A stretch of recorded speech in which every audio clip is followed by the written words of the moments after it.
Chapter 239. Imperial concubine Xian, who was hit in the stomach, held her stomach and screamed. It happened so fast that no one could react. Only when they heard Imperial concubine Xian's painful moan did they see that Imperial concubine Xian's dress was red. "Quick, doctor, check on the Imperial concubine and try to hold the baby," Ning Shu quickly said to the doctor. Imperial concubine Xian was sitting on a chair.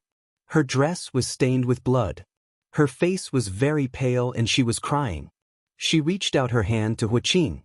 Huaqing hesitated and held Imperial concubine Xian's hand.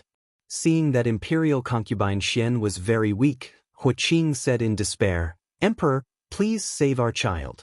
Huaqing didn't say anything. He just nodded. Imperial concubine Xian's face was getting paler. Even with the doctor's acupuncture, the bleeding couldn't stop. Ning Shu watched from the side and shook his head. Imperial concubine Xian couldn't keep the baby. "Emperor, Imperial concubine Xian's body was very weak. She couldn't get pregnant. The baby was unstable and was hit hard. I am useless. Imperial concubine Xian has had a miscarriage." The doctor knelt on the ground and kowtowed. Imperial concubine Xian endured the pain and fainted. She didn't know anything. Huaqing's face flashed with a strange joy, but it quickly disappeared. He coldly said to the doctor, "Do your best to nurse Imperial concubine Xian's body back to health. No matter what medicine you use it. You must nurse Imperial concubine Xian's body back to health." "I will remember." The doctor saw that Huaqing didn't blame him and wiped away his cold sweat. "Emperor, it is windy in the garden. Take Imperial concubine Xian back to her palace," Ning Shu said to Huaqing. Huaqing's face was a bit strange. He hesitated a bit before carrying Imperial concubine Xian to her palace. Ning Shu saw Huaqing's hesitant face and despised him. He was happy to hug an animal, but when he was asked to hug his woman, he acted like he was a germaphobe. "Qingwang, go back first." Ning Shu asked Qing Zhu to take the two children back. Huaqing grabbed Ning Shu's clothes. Ning Shu asked, "What is it?" "Mother, be careful." Huaqing quietly said to Ning Shu, "Father smiled just now." Ning Shu was slightly stunned and asked, "When?" Her attention was all on Imperial concubine Xian, so she didn't notice Huaqing's expression. It was when the imperial physician said that imperial consort Nyang's child couldn't be saved that this son saw the corners of imperial father's mouth curl up. Huaqing frowned. "Mother, you have to believe me. I really saw it. Imperial mother believes in you." Ning Shu patted Huaqing's head. "Quickly go back with Qingzhu." Ning Shu caught up with Huaqing and glanced at Huaqing's side profile. His side profile was very cold, which made his facial features even more deep and charming. However, Ning Shu felt a chill in his heart. He actually smiled when his woman had a miscarriage. Soon, they arrived at Imperial concubine Xian's bedroom. Huaqing placed the unconscious Imperial concubine Xian on the bed and then said to the Imperial physician, "Treat Imperial concubine Xian well." Huaqing stood by the bed, but his eyes kept looking outside the hall. Ning Shu said, "Empress, Zhen still has matters to attend to. You stay here with Imperial concubine Xian. If there is anything, send someone to report to Zhen." Ning Shu didn't even want to look at Huaqing. She lowered her head and said, "Emperor, Imperial concubine Xian's miscarriage wasn't an accident. She was hit in the stomach by a little fox. Qinxia feels that an explanation should be given to Imperial concubine Xian. The little fox harmed the imperial heir and shouldn't be let off so easily." The other concubines in the hall looked at each other and didn't speak. They all looked at Huaqing. Huaqing's face twitched. He waved his sleeve and said, "We'll talk about this later." "Emperor." Ning Shu raised her head and looked at Huaqing. "Emperor, the Imperial concubine Xian's stomach is also your child. That fox killed your child. Why don't you seek justice for Imperial concubine Xian and the child? It's just an animal. Just beat it to death." "Shut up." Huaqing couldn't help but interrupt Ning Shu's words. Then he realized that he had lost control of his emotions. He lowered his voice and said, "Zhen will compensate the Empress for this matter. As for the little fox, it's just an animal that doesn't know anything. Can Zhen's child come back if I beat it to death?" Wouldn't Jun be sad to lose the child? Compensate imperial concubine Xian, but the culprit was completely fine. He was so cold. Even though Ning Shu had experienced several worlds, she couldn't help but feel a chill in her heart. Even a vicious tiger wouldn't eat its cubs. And Huaqing actually wanted this child to disappear so that it wouldn't affect his relationship with the little fox. If he wasn't cold and heartless to other women, it seemed that he couldn't show his affection for the female lead. Ning Shu suppressed the anger in her heart and said faintly, "Qinxia understands. Take care, Emperor." Huaqing turned and left. His back was a bit embarrassed. "Empress, are we just going to let it go like this?" Concubine Ning Shu asked. Ning Shu waved her hand. "You can go back. If you have nothing to do, stay in your palace and don't wander around." The concubines retreated, but everyone's expression was very gloomy. If a concubine had a miscarriage before, of course, they would gloat. But now, everyone's heart was weighed down by a stone, and it was heavy with uneasiness. Basin after basin of bloody water was carried out. After a long time, the imperial physician came out of the side hall. Ning Shu asked, "How is imperial concubine Xian?" The imperial physician shook his head. Imperial concubine Xian's body is severely damaged. It will be difficult for her to get pregnant in the future. Ning Shu sighed. The palace was really a gloomy place. Ning Shu said, "Try to nurse her back to health.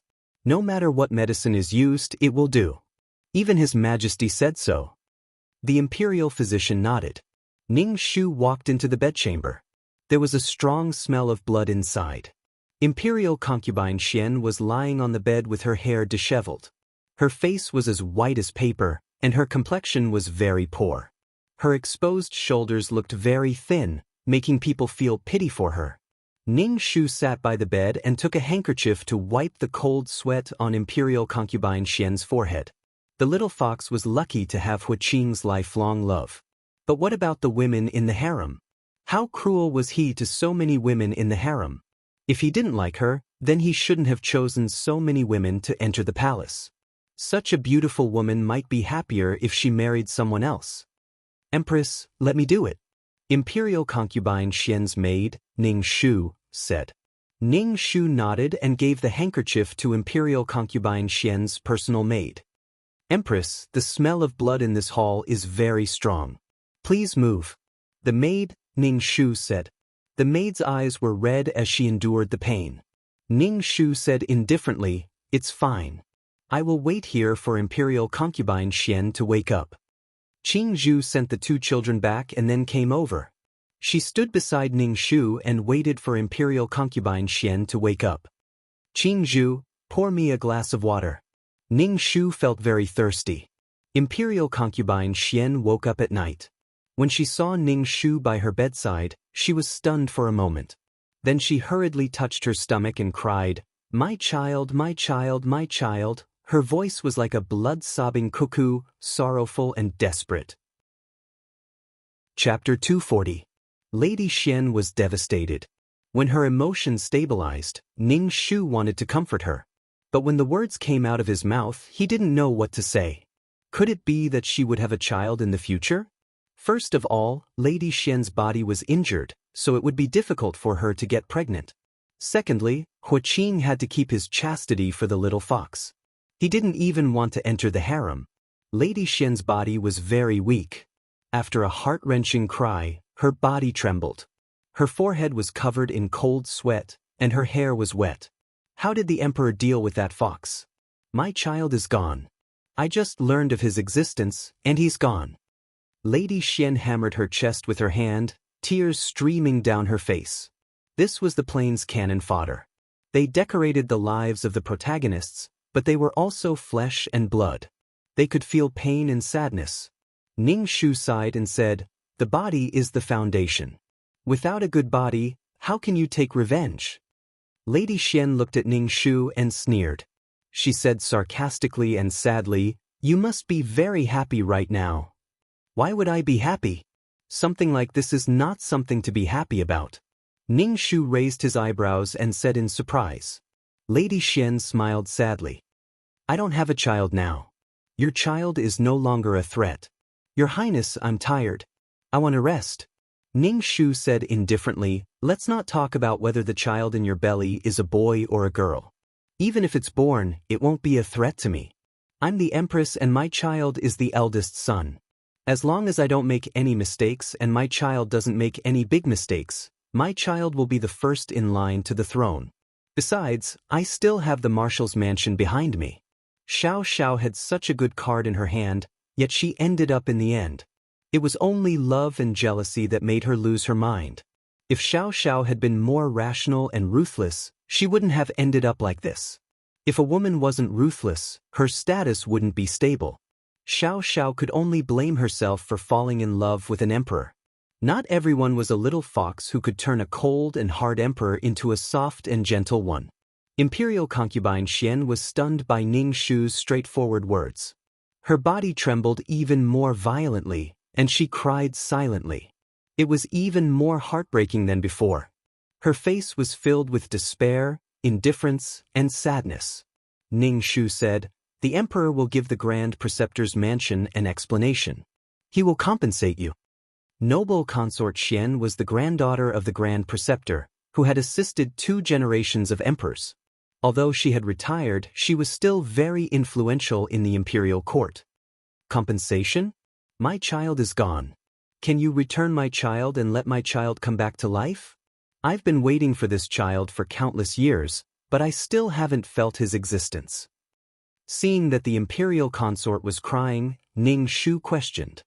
Please forgive me, Your Highness. My imperial consort is too sad. She didn't mean to offend Your Highness, Imperial consort Xian's personal maid explained hurriedly. Ning Shu waved his hand and didn't care. The personal maid said to Imperial consort Xian, Your Highness, before you woke up, the Empress wanted to seek justice for you in front of the Emperor. She wanted to kill the little fox, but the Emperor didn't agree. Imperial consort Xian was stunned for a moment, and then she said, Thank you, Your Highness. You and I are both women. I can understand your pain, Ning Shu said. Have a good rest. Imperial consort Xian was helped to lie down by the maid. At this moment, the sound of hurried footsteps came from outside the palace garden. Ning Shu and Qing Zhu said, Go out and see what happened. Qing Zhu went out for a while and then came back in. She glanced at Imperial consort Xian on the bed without saying anything. Imperial consort Xian said in a hoarse voice, Tell me, what happened? I am just a person who is waiting to die. What can I accept? Your Highness, Qing Zhu said to Ning Shu, there are Imperial guards outside. Imperial guards? Why are they walking in the palace so late at night? Ning Shu frowned. Qing Zhu glanced at Imperial consort Xian and said, I heard that the little fox disappeared in the afternoon. They haven't found her yet. The Emperor is worried, so he sent people to look for her. Ta! Ning Shu sneered. Imperial consort Xian clutched the quilt so tightly that her knuckles turned white. Tears flowed down from the corners of her eyes.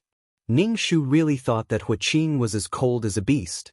His woman had a miscarriage, but he still cared about the little fox who made a mistake. Imperial consort Xian, take care of yourself. There will be a good show to watch in the future. If you want to take revenge, you have to take care of yourself, Ning Shu said to Imperial consort Xian. Even if you are sad to death now, no one will care. Ning Shu stood up and patted Imperial consort Xian's cold hands. Get up. You will see what you want to see. Let's do it together. Farewell, Your Highness. This concubine will remember what Your Highness the Empress said today. Imperial consort Xian looked at Ning Shu with a determined look. There was a burning light in her eyes, a flame of hatred. Ning Shu turned and walked out of Imperial consort Xian's palace. Walking in the Imperial garden, he saw Imperial guards holding lanterns and shuttling between the fake mountains and trees. Obviously, they were looking for the little fox. Ning Shu curled his lips. Since they loved each other so much, he would let them be together in the future. Your Highness, does the little fox know some sorcery? Why is the Emperor like this? Qing Zhu felt strange. Sorcery? Perhaps? Ning Shu said ambiguously. When Ning Shu returned to her palace, Hua Qingwang was still waiting for her. Ning Shu felt as if a fire had been lit in her heart. She felt warm. She didn't treat this child as her own. She just wanted him to stop running around and causing trouble with the little fox. However, this child returned her sincere feelings. Qinhuang, it's so late. Why aren't you sleeping? Ning Shu asked the two children. Go to sleep. Seeing that his mother had returned, Qinhuang let out a sigh of relief. He said, there is always a commotion outside. I can't sleep. If he was waiting, then he was waiting. Why did he have to find an excuse? Ning Shu rubbed Qinhuang's forehead. Mother, is Imperial Consort Xian all right? Qinhuang asked. Does Qinhuang not have a little brother or sister? Ning Shu nodded. Qinhuang was a bit disappointed. He asked Ning Shu, I feel that Imperial Father has changed. He has changed so much that I almost can't recognize him. Love can change people. Ning Shu drank a mouthful of water.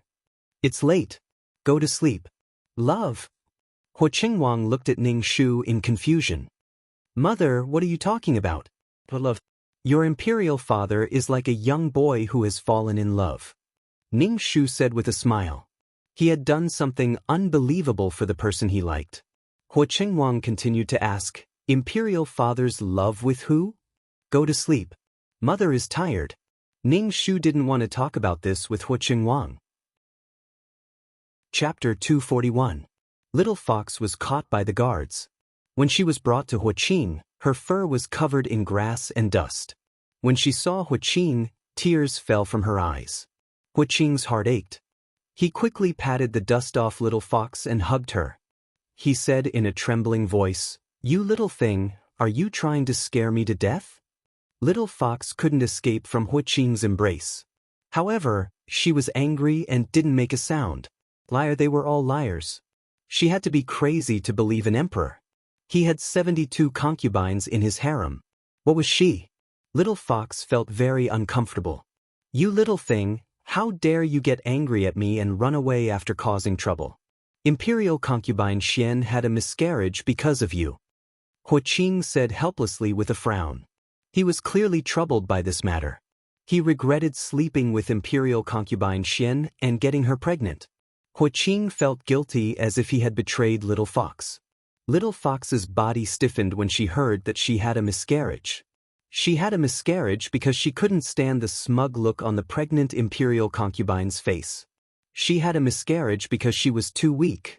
Women in ancient times were very delicate and didn't step out of the house. Little Fox thought so, but she was still very afraid. She had caused the death of an unborn life. Little Fox was still very afraid. She quickly looked at Qing, thinking that he was teasing her. Qing sighed and stroked Little Fox's fur. He said, It's true. She really had a miscarriage.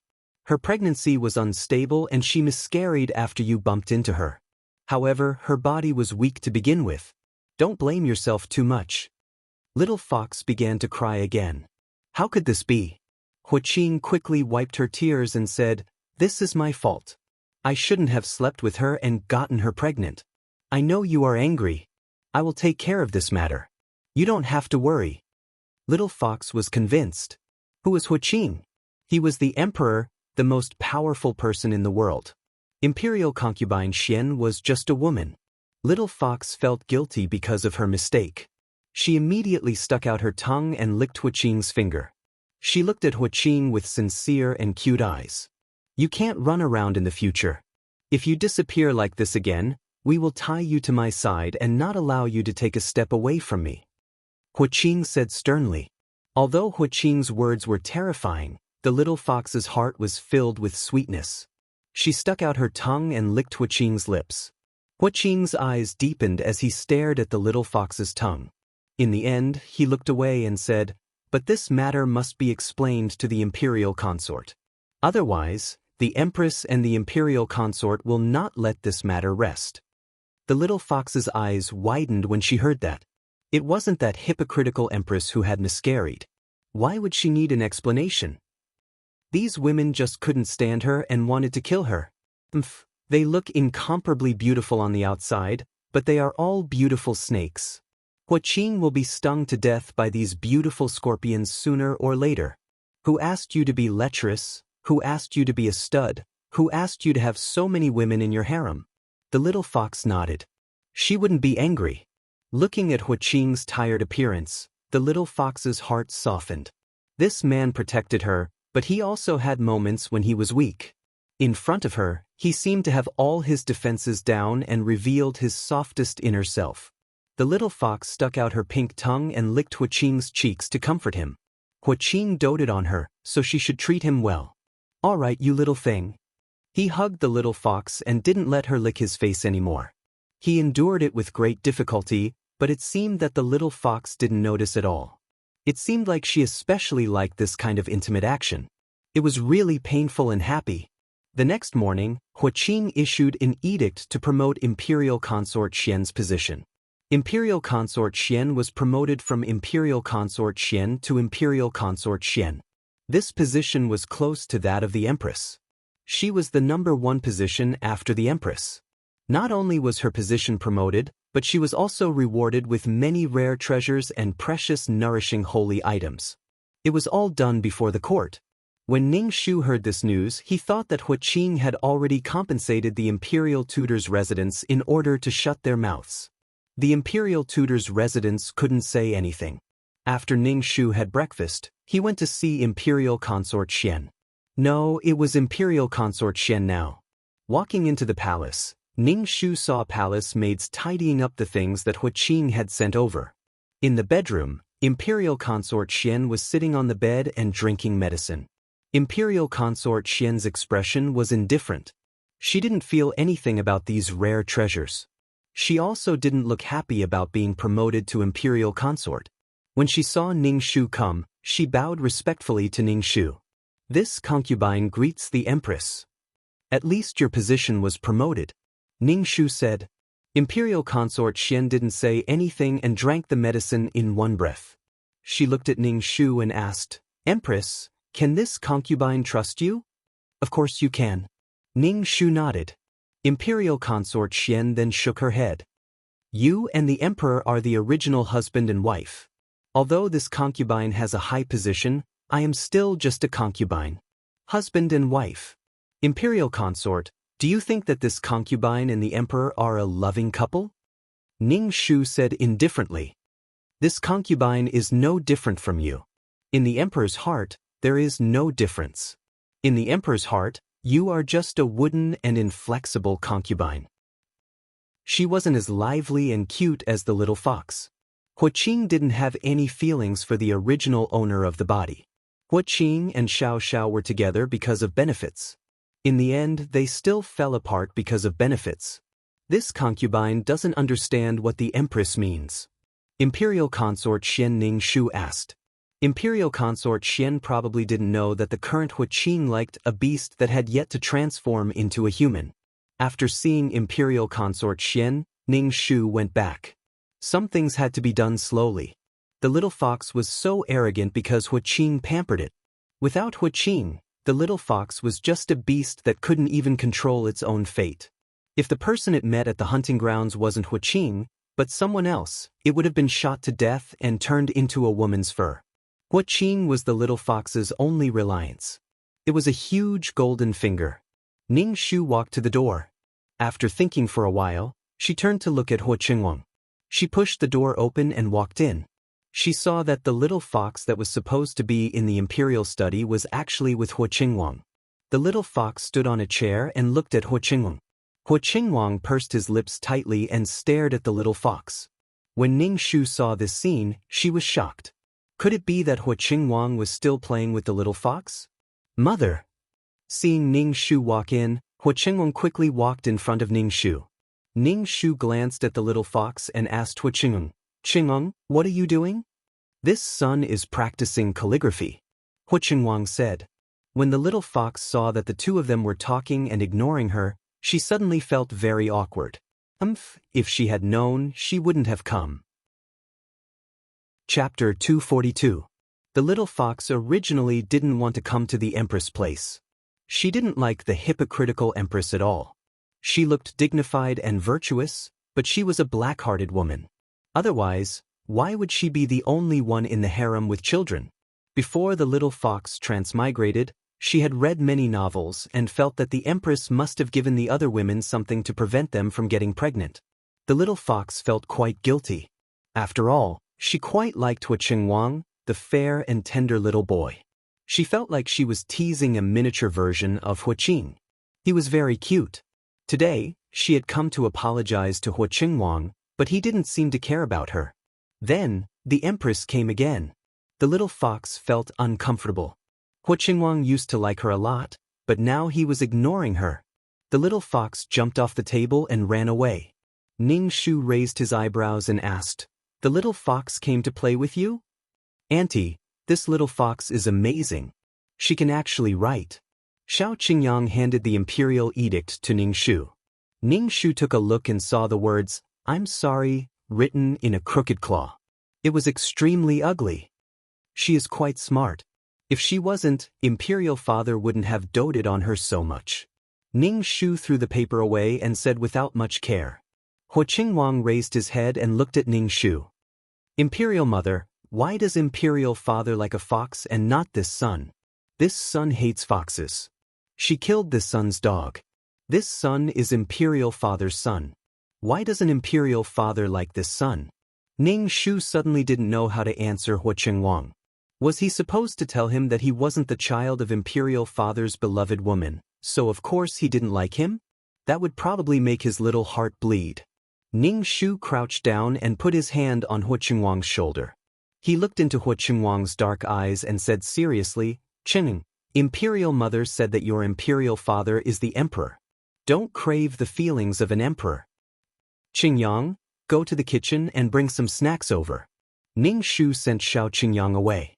Xiao Qingyang immediately went to look for food. Ning Shu and Hua Qingwang sat in their chairs. Ning Shu asked Hua Qingwang, "Qingyang, what do you think is the most important thing for an emperor?" "I don't know." Hua Qingwang looked at Ning Shu with sparkling eyes. Ning Shu smiled and asked, "Qingyang, what do you think an emperor should be like? 3 palaces and 6 courtyards? Call the wind and summon the rain?" "Emperors should be worshipped by all," Hua Qingwang said. Ning Shu pinched Hua Qingwang's face and said, "That's right. The emperor should be worshipped by the people. The most important thing for an emperor is responsibility.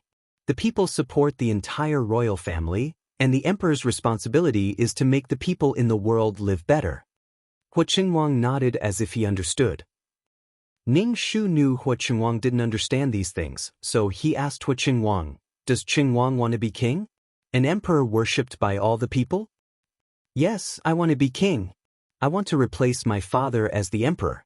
I want to protect my mother and the things I care about." Hua Qingwang clenched his fists, and his face was red. As an emperor, you can't like or care about things too much. Your father likes something too much, so much so that he has lost his basic vigilance and calmness. Ning Shu looked at Hua Qingwang and asked, "What do you think your father is like now?" Hua Qingwang bit his lip and whispered, "He's a bit like an incapable emperor." Ning Shu nodded and changed the subject. "In the future, put a rat trap in the house. Little Fox often runs around, so she might have heard what we said." Ning Shu poked Hua Qingwang's head. "Think of a way yourself. Torture the little fox so that she can't complain to your Imperial Father. Let her suffer in silence. Qingyang, think of a way to avenge the little dog." "I will remember." Hua Qingwang nodded, and his eyes were heavy. At night, Hua Qing went to Imperial concubine Xian's palace. This time, little Fox wasn't angry. She obediently waited in the royal study for Hua Qing to come back. Little Fox knew that Imperial concubine Xian's body couldn't serve her, so she generously let Hua Qing go. Speaking of which, Imperial concubine Xian was now Imperial concubine Xian. Little Fox suspected that Imperial concubine Xian knew that she couldn't keep her child, so she blamed it on her. Little Fox only lightly bumped into Imperial concubine Xian, and she had a miscarriage. The women in the harem were really vicious. Hua Qing went to Imperial concubine Xian's palace and sat for a while before leaving. Before he left, he said a few words of concern to Imperial concubine Xian. Imperial concubine Xian's face was cold from beginning to end, but Hua Qing didn't care.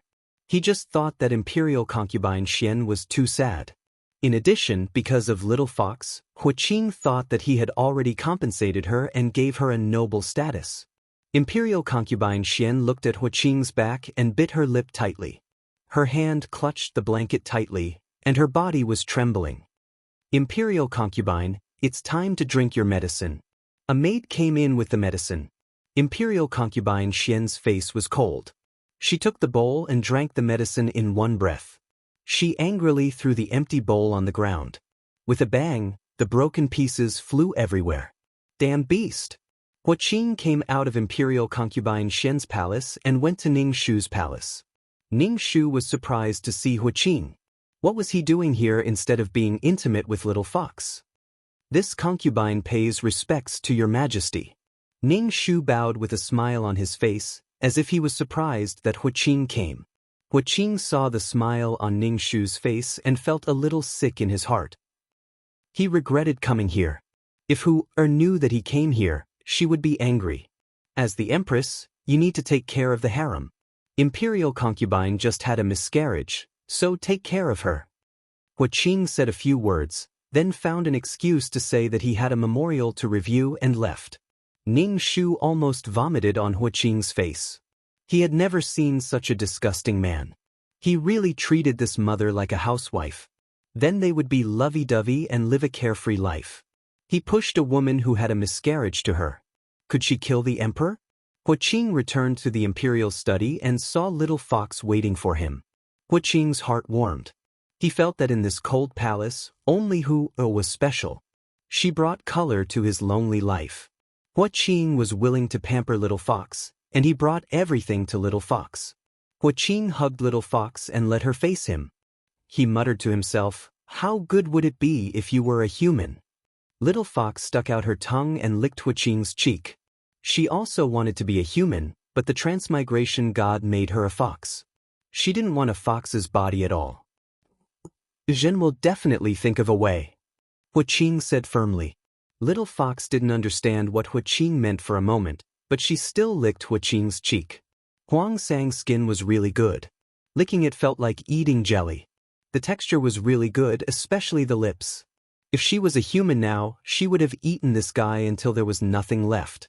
Poor perverted woman like her could only watch. Chapter 243. Ning Shu stayed by Huaqingwang's side as he read. Ning Shu didn't want Huaqingwang to study the 4 books and 5 classics. Huaqingwang wasn't like those pedantic Confucian scholars who passed the imperial examinations. It was better for him to read Sun Tzu's Art of War and learn how to govern. Ning Shu originally wanted to find a teacher for Huaqingwang, but when she thought about how Huaqing was on guard against her and the marshal's mansion, she gave up on that idea for now. Qing Zhu walked in and whispered into Ning Shu's ear, "Nyang Nyang, the marshal's mansion sent news." The marshal discovered that someone had placed something that shouldn't be there. The marshal has already destroyed it, but he didn't want to alert the enemy. The marshal said for Nyang Nyang to be careful and not let the cat out of the bag in front of His Majesty. Ning Shu nodded and told Huaqingwang not to stay. She went out with Xiao Qingyang for a stroll. Huaqingwang and Xiao Qingyang left with a sinister smile. Ning Shu looked at the 2 children's sinister expressions and couldn't help but raise her eyebrows. "Nyang Nyang, the marshal said that His Majesty is looking for a Taoist priest, an outsider," Qing Zhu said. "The marshal suspects that His Majesty is going to eat pills now." Ning Shu immediately shook her head. Huaqing was still very young and didn't know how to eat pills to maintain his health. Huaqing was full of energy and didn't need to eat pills to overdraft his body's energy. The ancient emperors loved to eat pills because they wanted to be able to sleep with their concubines when they were old. Why would he suddenly look for a Taoist priest? Ning Shu's eyes darted around and she thought of something. It was the little fox. According to the plot, the little fox should have transformed into a human by now. However, as soon as Ning Shu entered this world, she destroyed the mermaid pearl that allowed the little fox to transform into a human. Since the little fox didn't get this item, it naturally couldn't transform into a human. Huaqing couldn't hold it in anymore and wanted to find an expert to transform the little fox into a human. It seemed that the plot was still rushing forward and wouldn't look back. The little fox was destined to transform into a human. There was no way for the male and female leads to have sex. What kind of love could there be without physical interaction? Tell grandfather that he doesn't need to care about the Taoist priests, Ningxu said calmly. Huaqing could do whatever he wanted. However, Huaqing's act of hiring a Taoist priest still attracted some criticism. Many ministers in the imperial court told Huaqing not to indulge in these foreign techniques, but Huaqing ignored them. As long as he could turn Hu-Er into a human, he could pay any price.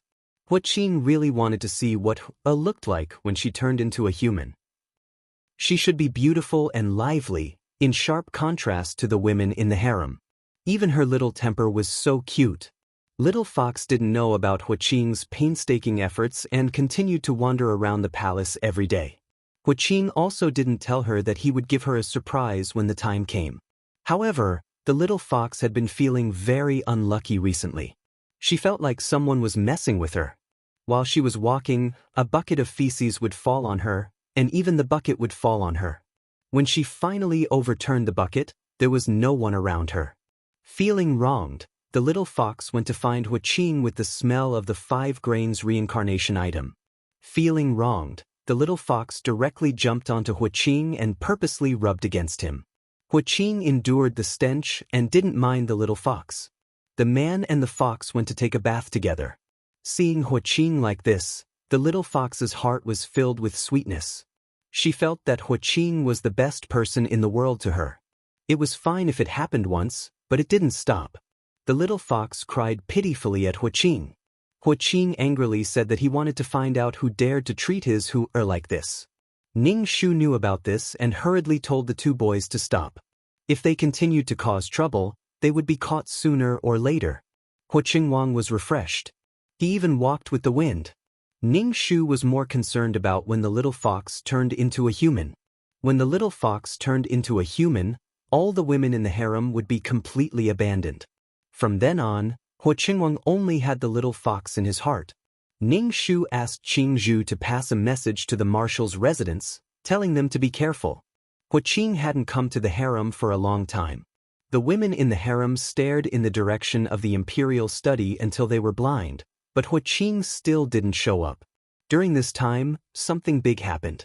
Beauty Lin, who was disfigured by the little fox and was banished to the Yi court by Huaqing, caught the little fox after a plan and stabbed the little fox in the stomach. When Huaqing found the little fox, Beauty Lin was stabbing the little fox like a madwoman. The little fox was screaming in pain and its body was covered in blood.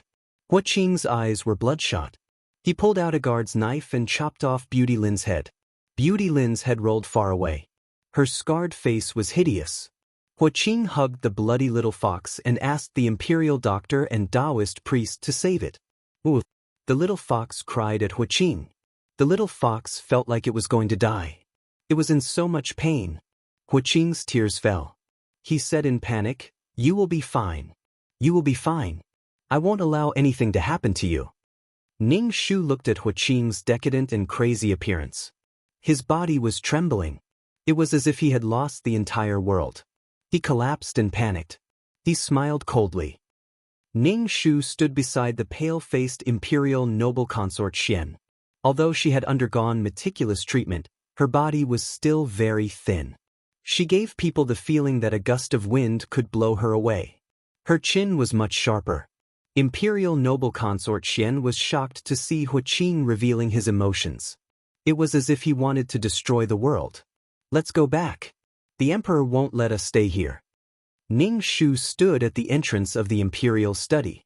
He looked at the tightly shut door and turned to leave. Imperial noble consort Xian bit her lips and followed Ningxu. Ningxu looked at the pale-faced imperial noble consort Xian and said, "You did this? This concubine doesn't know what concubine is talking about." Imperial noble consort Xian's pale face revealed a smile. "This concubine has nothing to do with this. This was done by Beauty Lin." Imperial noble consort Xian said indifferently. Ningxu didn't say anything. Everyone knew who did this. At least Ningxu was gloating. There was only one word to describe it. Serves them right. The little fox was heavily injured. The imperial physician told Huaqing that there was no hope. Huaqing immediately covered his chest and spat out a mouthful of blood. This scared the imperial physician. Qing, who was angry and anxious, ordered the guards to kill the imperial physician who said that the little fox was incurable. No matter how much the imperial physician begged, he couldn't change his fate. With the previous example, the other imperial physicians only focused on stopping the little fox's bleeding. They didn't dare to speak. At this moment, a Taoist priest came out and told Qing that this was the best time to transform the little fox into a human. If this dragged on, the little fox wouldn't be able to survive. Qing immediately acted as a Taoist priest. No matter what, he had to save the little fox's life. Qing pulled his hair in pain. Looking at the little fox who was about to die on the bed, he hated that he couldn't take the little fox's place. Such heart-wrenching pain. He didn't know why he was so deeply in love. Now, Qing realized that he had really fallen in love with the little fox. Furthermore, it had to be her.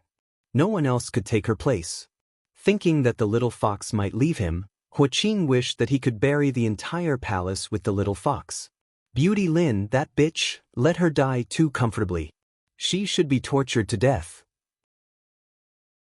Chapter 244. Because of Qing, the entire palace was in a gloomy atmosphere.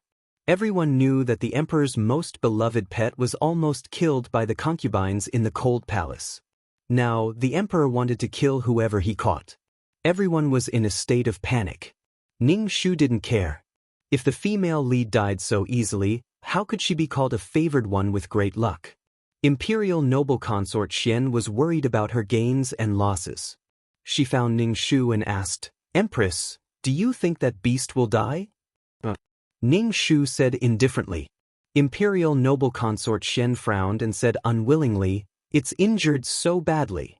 How can it not die?" Ningxu took a sip and said leisurely, "The emperor will do everything to save her." Can the emperor fight with the king of hell for a person? Imperial noble consort Xian said somewhat indignantly, "Imperial noble consort, hearing you say this, why does this concubine feel so awkward? His Majesty treats that beast so well that it's unimaginable." Let's see. Ningxu said, "I heard that the imperial tutor's body hasn't been well recently. I have 100-year-old ginseng here for the imperial tutor to recuperate." Imperial noble consort Xian hesitated and said, "Grandfather is old. Although he isn't feeling well, he doesn't need ginseng." "Thank you, Empress." Ningxu didn't care about Imperial noble consort Xian's rejection.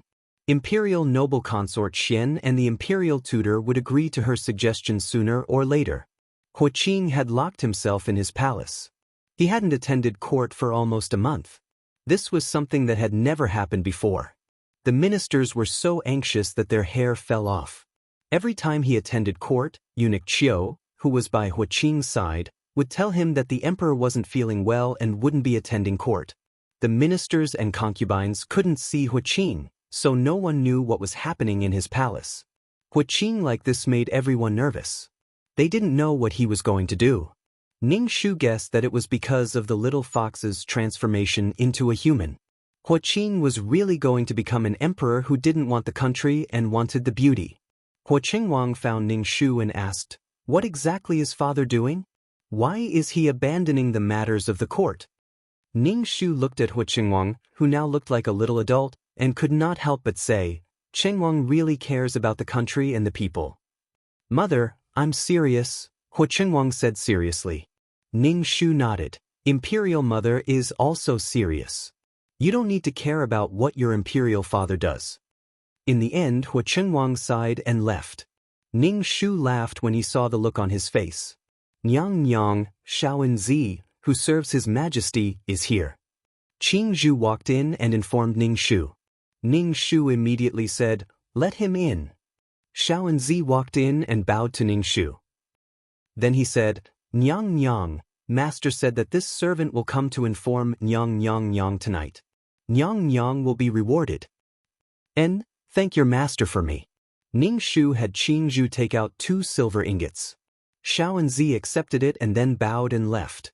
Qingzhu and Ningxu asked, "Nyang Nyang, what is Shaoenzi talking about?" "You will know tonight." Ningxu already had a guess. Ningxu thought for a moment and said to Qingzhu, "Go and invite Imperial noble consort Xian over." Imperial noble consort Xian quickly came over. When she saw Ning Shu, she bowed and asked, "Nyang Nyang, why are you looking for me?" "Tonight, we will go and see His Majesty and see if he is hiding a mistress," Ning Shu said indifferently. Imperial noble consort Xian sat down and drank a mouthful of tea. Ning Shu looked at Imperial noble consort Xian's frail body and said, "Your body doesn't seem to be well. I am not an imperial physician, but I can see that your body is severely damaged." "I don't care about my body anymore. I am just struggling at death's door. It doesn't matter if I am well or not," Imperial noble consort Xian said indifferently. Ning Shu didn't agree. "You shouldn't ruin yourself for a man." Imperial noble consort Xian looked at Ning Shu in shock and said, "I am sad for my unborn child." Ning Shu and Imperial noble consort Xian waited like this. When it was almost midnight, the entire palace was silent. Xiao and Zi finally came. Ning Shu said, "Nyang Nyang, please follow me." Ning Shu smiled and said to Imperial noble consort Xian, "Let's go and take a look."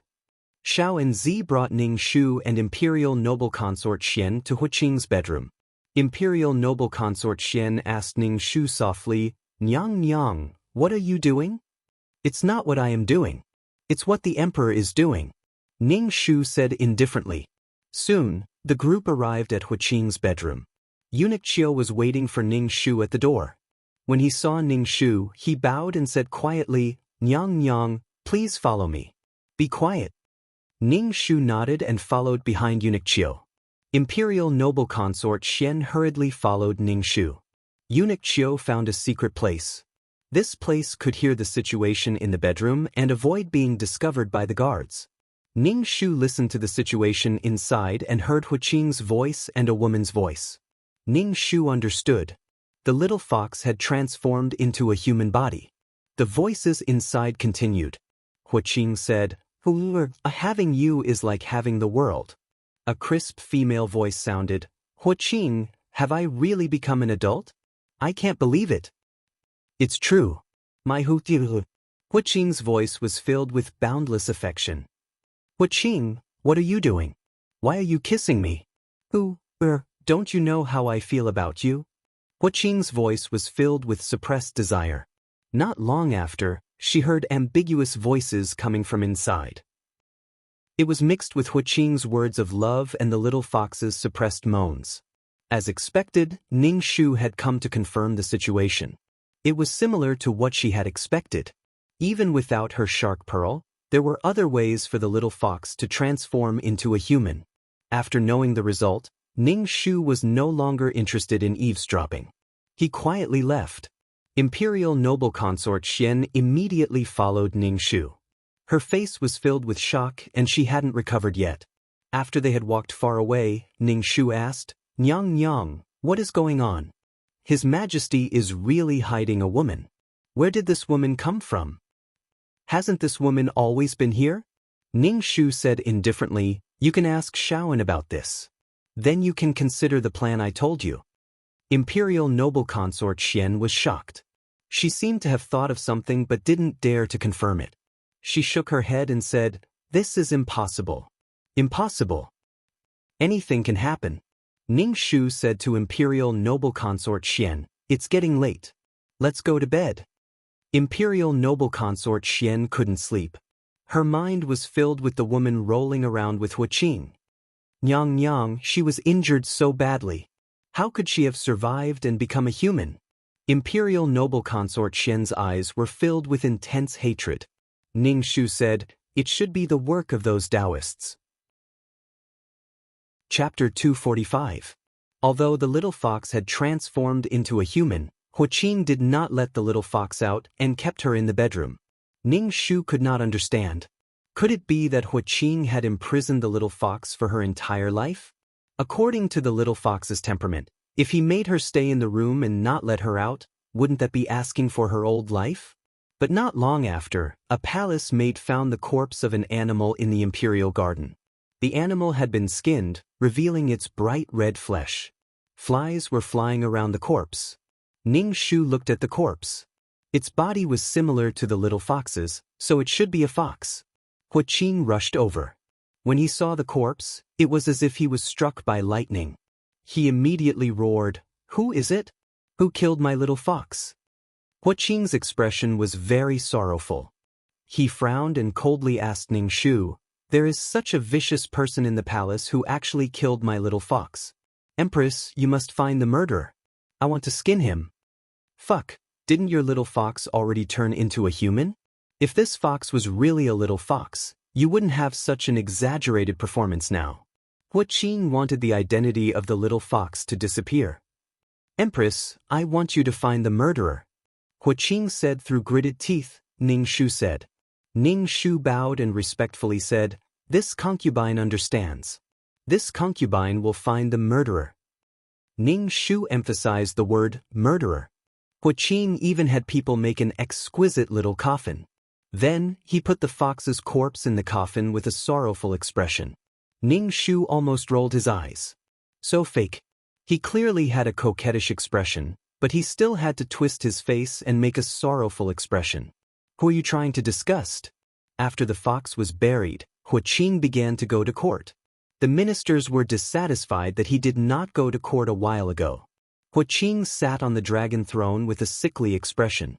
He told the ministers that he was sick a while ago, so he did not go to court.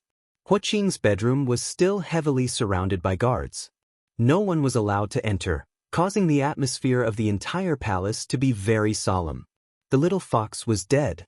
The concubines in the imperial harem were so excited that they almost set off firecrackers to celebrate. This troublesome fox was finally dead. They had to thank the person who dared to commit such a heinous crime by daring to kill the little fox. Amitabha. Compared to the excited concubines in the inner palace, imperial noble consort Xian's pale face was ashen. She angrily asked Ning Shu, "Empress, what is the emperor trying to do? You've already thought of it, so why are you asking me?" Ning Shu wasn't angry at all. He said to imperial noble consort Xian, "Do you agree with the plan that I told you previously? Do you want to cooperate with me?" His Majesty already doesn't want all the women in this harem. The harem is like a figurehead. Why should we still care about this little bit of affection between husband and wife? Ning Shu faintly said. This was the correct way to torture a scumbag man. Destroy a man with a woman, not a woman against a woman. Imperial noble consort Xian bit her lips tightly. She was struggling. Ning Shu continued, "Don't be anxious. You can think about it slowly. However, I think that after a while, that fox spirit will openly appear in the harem. She will be the favorite of the harem. Maybe the emperor will even disperse the harem for her. When that time comes, we, the women who serve the emperor, won't even have a status after we die. We won't be able to enjoy the incense offerings of our descendants." "Empress, I agree. I will send a letter to the imperial preceptor's residence." Imperial noble consort Xian took a deep breath. Her eyes were firm as she spoke to Ning Shu word by word. Ning Shu smiled. At night, Hua Qing came over. He went straight to the point. "Empress, it's going to be the autumn harvest soon. I will be leaving the palace to harvest the grain with the commoners. I'll just take a look at this year's harvest." Harvest the grain together? To put it bluntly, he was going to put on a show and have fun in front of the commoners. Ning Shu said, "Emperor, do you want me to go?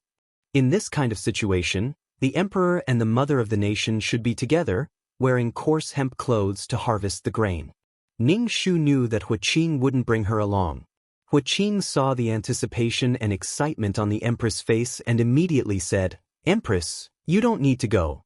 You'll be back soon this time. The palace can't be empty. Also, have you found the culprit I asked you to find?" "I'm investigating, but I don't know who did it. I don't have a single clue." Ning Shu looked at Hua Qing with a distressed expression. An unnatural expression flashed across Hua Qing's face as he said, "No matter what, you must find out." Ning Shu had a dumbfounded expression. Hua Qing left after saying a few words. He didn't talk to Ning Shu for more than the time it took to brew a cup of tea. Ning Shu looked at Hua Qing's hurried back. Tis. Her place wasn't some scary place. Why was she so afraid of the little fox getting angry? Nyang, His Majesty hasn't rested in Nyang's palace for a long time. Qing Zhu said to Ning Shu somewhat anxiously. Ning Shu drank a mouthful of tea. His Majesty won't come to the inner palace in the future. Don't worry about it. Sleep. The next morning, Ning Shu took the concubines of the inner palace to the palace gates to see Huaqing off. They sent Huaqing to harvest the rice. Ning Shu found that there was an additional little eunuch with red lips, white teeth, and creamy skin beside Huaqing. Even though she was wearing the clothes of a little eunuch, it still couldn't hide her beauty. Her eyes were also lively and beautiful. Although they were large almond eyes, the ends of her eyes were slightly raised. There was a kind of charm and incomparable beauty. Huaqing saw that Ning Shu's gaze was on the little eunuch and unobtrusively blocked in front of the little eunuch. Ning Shu said, "Empress, take care of the inner palace. Zhen will be back soon." Ning Shu bowed and said with false concern, "Qinxie will remember. Qinxie and my sisters will wait for His Majesty to come back. Be careful, His Majesty." As soon as Ning Shu finished speaking, she heard a slight cold snort. Ning Shu pretended not to hear it. Huaqing got on the carriage. Eunuch Qiu shouted to set off. The long line headed towards the palace gates. The little eunuch didn't get on the carriage. Instead, he followed the carriage. His eyes kept rolling around, appearing very curious. Ning Shu watched the long line leave the palace gates. Only then did he turn and head back to his own palace. After Huaqing left, the concubines were even more bored. They dressed up beautifully, but the emperor didn't even look at them. Ning Shu let his concubines go back to their own palaces. If they had nothing to do, they could embroider by themselves. Otherwise, they could find entertainment by themselves. Perhaps it was because Huaqing hadn't entered the inner palace for a long time. Everyone didn't have any favor. For a time, the relationships between the women eased up. They gathered together to chat when they had nothing to do. If they didn't find something to do, they would go crazy from boredom. Imperial noble consort Xian's gaze was fixed on the palace gates. Ning Shu asked, "That little eunuch is the little fox, right? It's so strange. How did a fox turn into a human?" "Extremely beautiful. She is indeed a fox spirit," Imperial noble consort Xian said coldly. Chapter 246. Ning Shu felt that Huaqing did not go to the autumn harvest. Instead, he went to spend time with the little fox. He left behind all the women in the palace and ran off to play with the adulterous couple. She still had to stay in the palace to help Huaqing manage all the women in the palace. Damn it. Ning Shu wanted to kill the emperor again. Ning Shu did not care about Huaqing's matters. Instead, he accompanied Huaqing Wang to study. Some things were not easy to do when Huaqing was around. After Huaqing left, Ning Shu immediately hired a teacher for Huaqing Wang. This teacher was found by Marshal Xiao. Ning Shu and Imperial noble consort Xian secretly sped up their plans. Half a month passed. Huaqing, who was so happy that he forgot about home, finally returned. But when he returned, he brought a peerless beauty with him. When Huaqing returned, he brought the little fox in front of Ning Shu. He directly said to Ning Shu, "Empress, this is Jin Ling." The little fox Jin Ling did not bow to Ning Shu. Huaqing did not say anything. Ning Shu calmly said, "Your Majesty, where did such a beautiful woman come from? Your Majesty went to the autumn harvest and brought back such a peerless beauty. This is the daughter of the county magistrate of Chu County, not far from the capital.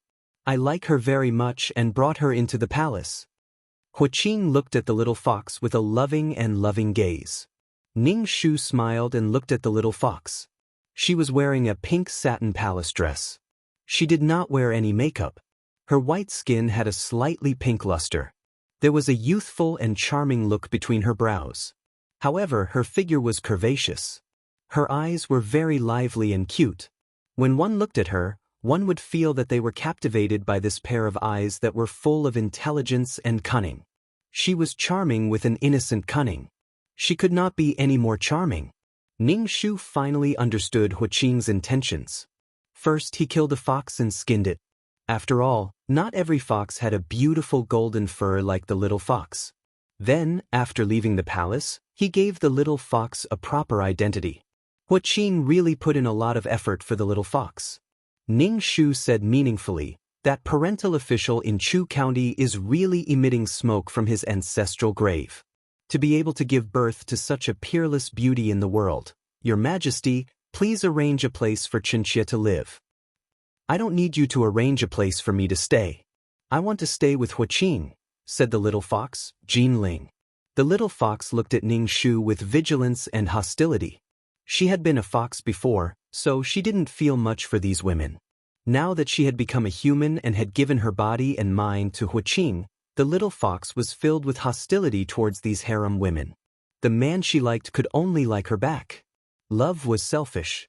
The little fox glared at Huaqing in annoyance. Really, if she had known this would happen, she wouldn't have returned to the palace. Now that she was a human, she might as well go sightseeing on the mainland and flirt with the little fresh meats instead of guarding Huaqing, who had so many women. Seeing that his beloved was unhappy, Huaqing hurriedly comforted her with a doting gaze. Ning Shu watched as the two of them looked at each other lovingly in front of her. He didn't care if others could take it or not. Miss, have I seen you before? You give me a very familiar feeling. I keep feeling like I've seen you somewhere before. Ning Shu narrowed her eyes slightly, as if trying to recall where she had seen her before. Huaqing stood in front of the little fox. Jin Ling, Ning Shu said, Jin Ling has lived in Chu County since she was young. How could you possibly have seen her, Your Majesty? There's no need to arrange a place for her to stay. I'll do it myself. Huaqing then led the little fox away. The little fox turned around and playfully stuck out her tongue at Ning Shu. Her contempt for Ning Shu was obvious. After they left the palace, Huaqing tapped the little fox's nose in annoyance. He said dotingly, You're such an eccentric girl. She's the empress now. Don't go against her. It won't do you any good. Mph. The little fox raised her head and bit Huaqing's chin. She then said proudly, I just don't like her. Huaqing, you can only have me in your heart. You're not allowed to have anyone else. Otherwise, I'll leave the palace and find other handsome men. Huaqing patted the little fox's butt lightly. You're mine. I won't allow you to find other men. I'll kill whoever you find. Let's see who dares to touch you in the future. No one dares to touch my beloved. Yes, I'm not yours. The little fox heard Huaqing's words and retorted. Her heart was filled with sweetness. Huaqing was so good and so handsome. She couldn't bear to leave him. Huaqing lowered his head and went to the little fox's ear. He bit the little fox's ear and blew hot air into it. If you're not mine, then who are you? The little fox's body went limp and her face turned red. She looked at Huaqing with watery eyes. Huaqing was aroused by the little fox's gaze. He immediately carried the little fox and went to the bedroom. After a round of passion, the little fox drew circles on Huaqing's chest with her white and tender fingers. She said to Huaqing, Huaqing, I hate those women in your harem. And the empress. I hate her. I especially hate the way she looks at me. Huaqing grabbed the little fox's hand and kissed it. She won't be the empress soon. You're the only one in my heart. You're the only one who's fit to be my empress. After Huaqing and the little fox left, Imperial noble consort Xian rushed over to Ning Shu and asked, Is that woman back?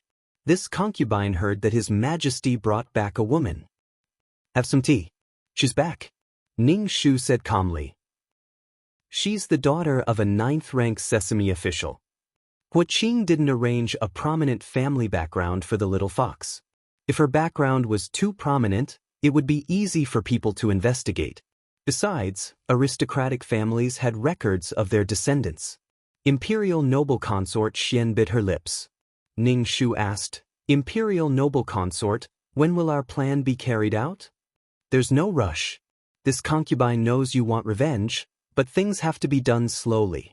Ning Shu waved his hand. Now isn't a good time. Imperial noble consort Xian sighed. Ning Shu said mournfully, This concubine wants revenge for her child. Revenge? This concubine's heart is filled with revenge. There's no rush. Ning Shu said calmly. Anything that crossed the line would cause a backlash. When the concubines in the harem found out that the emperor brought a woman back, they all rushed to Ning Shu's palace. They wanted to know what kind of woman made the emperor break the rules and bring her back to the palace. The women in the palace had to go through 3 trials and 5 generals. They had to be selected layer by layer before they could become the emperor's concubine. However, that woman was brought back directly. All the concubines felt very uneasy. First, it was a fox that stole all of the emperor's attention. Now, there was a woman who was said to be extremely beautiful. There was really no end to it. Ning Shu only said that the woman the emperor liked was indeed very beautiful. Then, the harem spread that the woman the emperor brought back was as beautiful as a fairy. Chapter 247.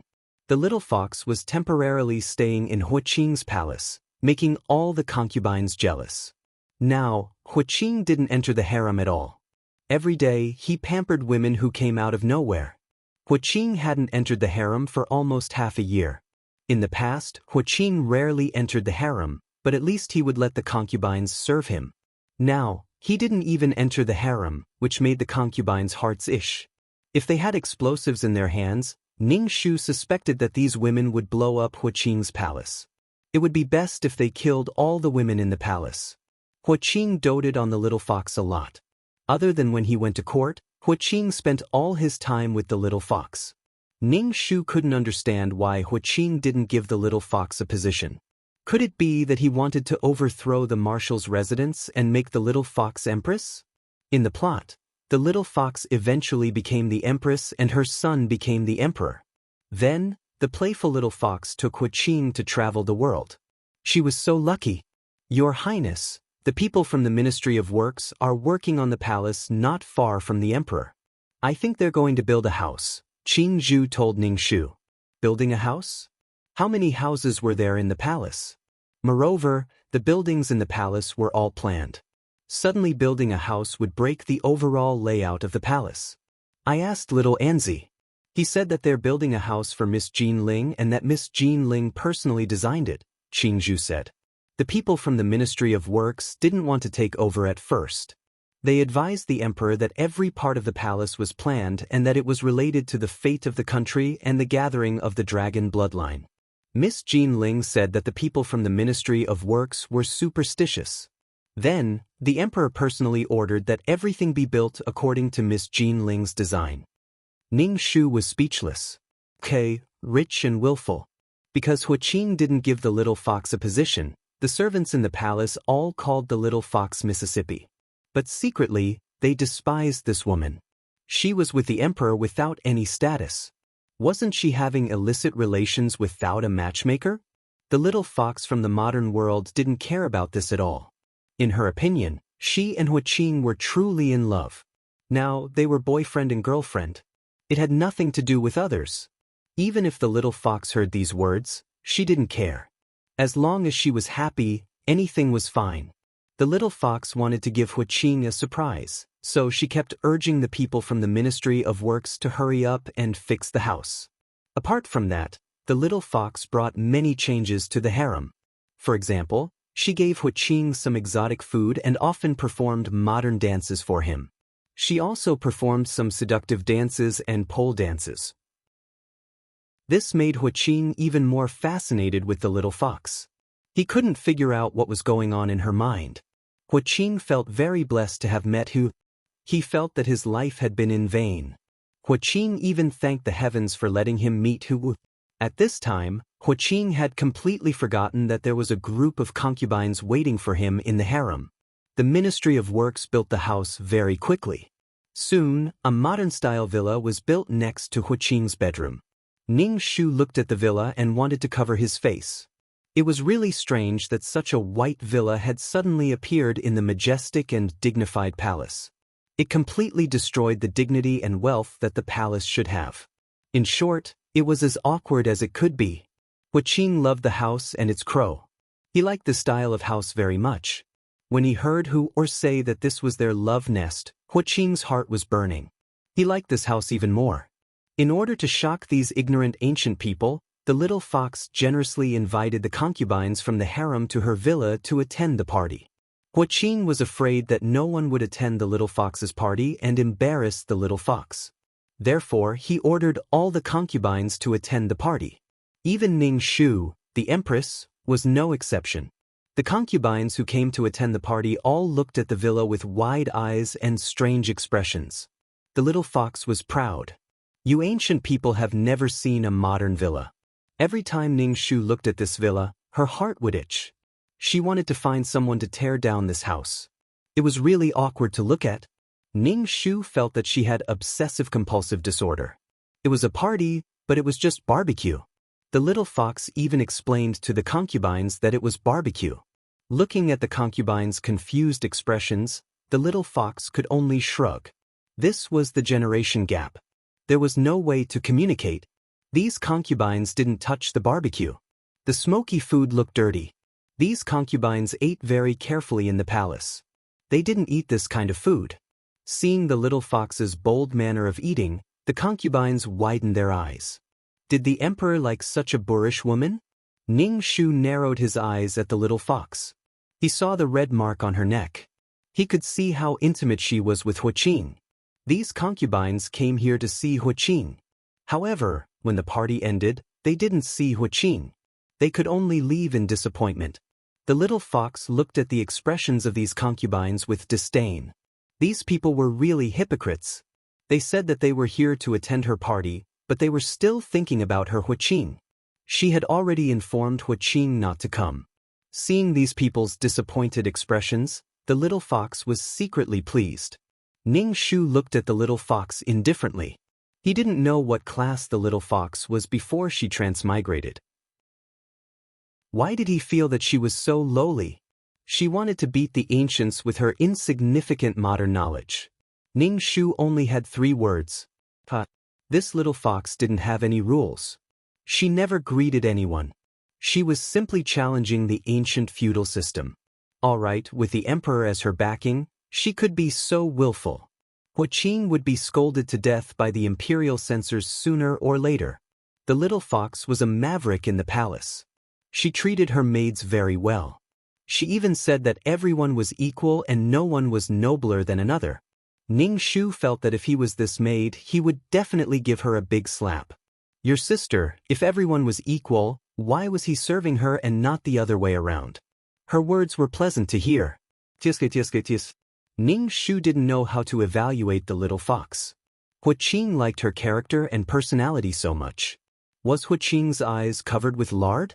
Or was he used to seeing elegant ladies and was interested in the little fox's overly lively personality?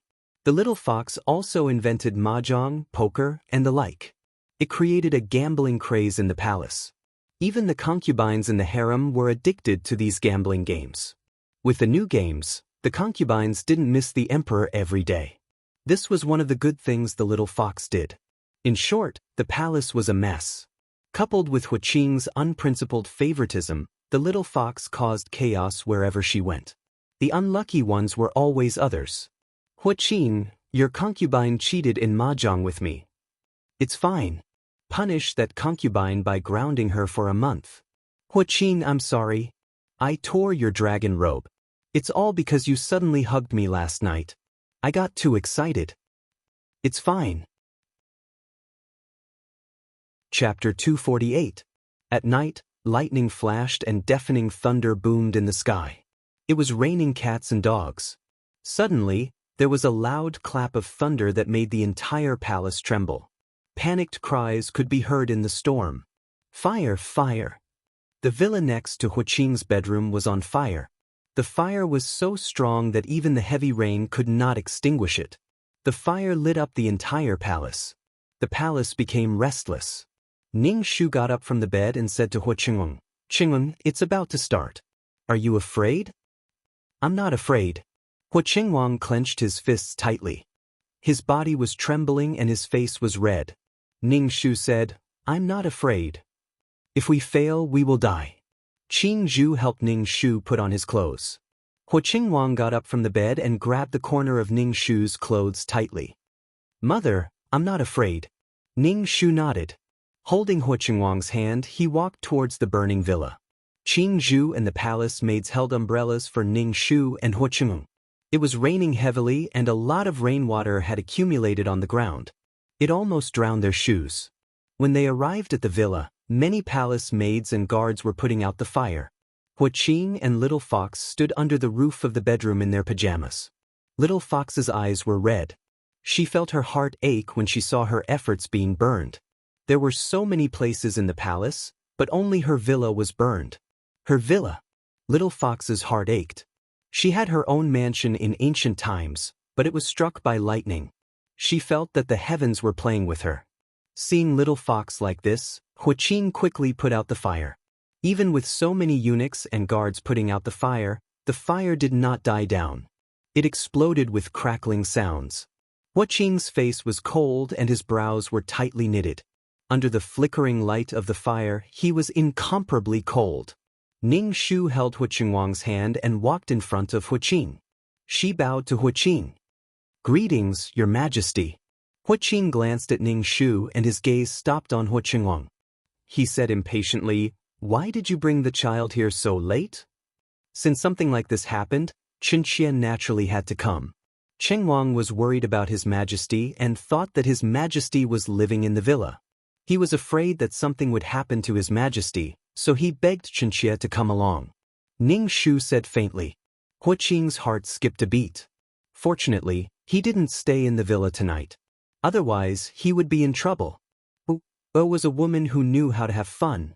Sometimes, she would have sex in the villa and basically didn't stay in the villa at night. Hua said that the newly repaired house wasn't suitable for people to live in. Moreover, Hua said that she preferred to sleep in the dragon bed. Otherwise, he and Hua would be trapped in the villa tonight. Hua Qing heaved a sigh of relief and couldn't help but reach out to hug the little fox with one hand. He comforted her, "Don't be afraid, I'm here." Ning Shu was speechless. At the very least, his wife and son were beside him. Could he restrain himself a little? Hua Qingwang grabbed Ning Shu's hand and watched as Hua Qingwang hugged the little fox. His eyes were dark and looked very treacherous under the light of the fire. The fire burned fiercely. Even though there were so many people, they still couldn't save the villa. In the end, the villa that only had wood left collapsed with a creak. It looked especially miserable. Ning Shu was about to die from laughter in his heart. This dazzling villa was finally gone. "Your Majesty, something bad has happened." An official hurriedly ran over and knelt in front of Hua Qing. He didn't care at all even though the rain was pouring down on him. Hua Qing frowned. "Imperial astronomer, why did you enter the palace?" "This humble subject is here to tell Your Majesty that this fire is a warning to the heavens." The imperial astronomer knelt on the ground in a daze. Just as the imperial astronomer finished speaking, the sound of chaotic footsteps came over. Hua Qing saw that it was actually the civil and military officials. Then, one by one, they knelt in front of him. Hua Qing coldly said, "My beloved officials, what are you doing? Zhen didn't summon you to enter the palace. How did you enter the palace? What are the imperial guards doing?" "Your Majesty, please forgive this subject for coming unannounced." The Grand Preceptor said to Hua Qing, "This matter is truly too urgent. It concerns the future of the country. This subject can only brave the world and enter the palace." This Grand Preceptor was Imperial Noble Consort Xian's grandfather. Ning Shu looked at the white-bearded marshal in full military attire. He was the original owner's grandfather. Victory or defeat would be decided today. Seeing the mass of people kneeling below, Hua Qing had a bad feeling in his heart. He coldly said, "If there is anything to say it tomorrow. Zhen won't argue with my beloved officials for their improper actions today." "Your Majesty, this matter is too important. Let's listen to what these trusted officials have to say. This concubine thinks that there is something urgent." Ning Shu bowed and said to Hua Qing. Hua Qing frowned. Ning Shu scolded. "The concubines of the imperial harem are not allowed to interfere with government affairs. Empress, you are overstepping your bounds." "Hua Qing, I'm a bit scared. Let's go inside." When the little fox saw this scene, her legs went weak.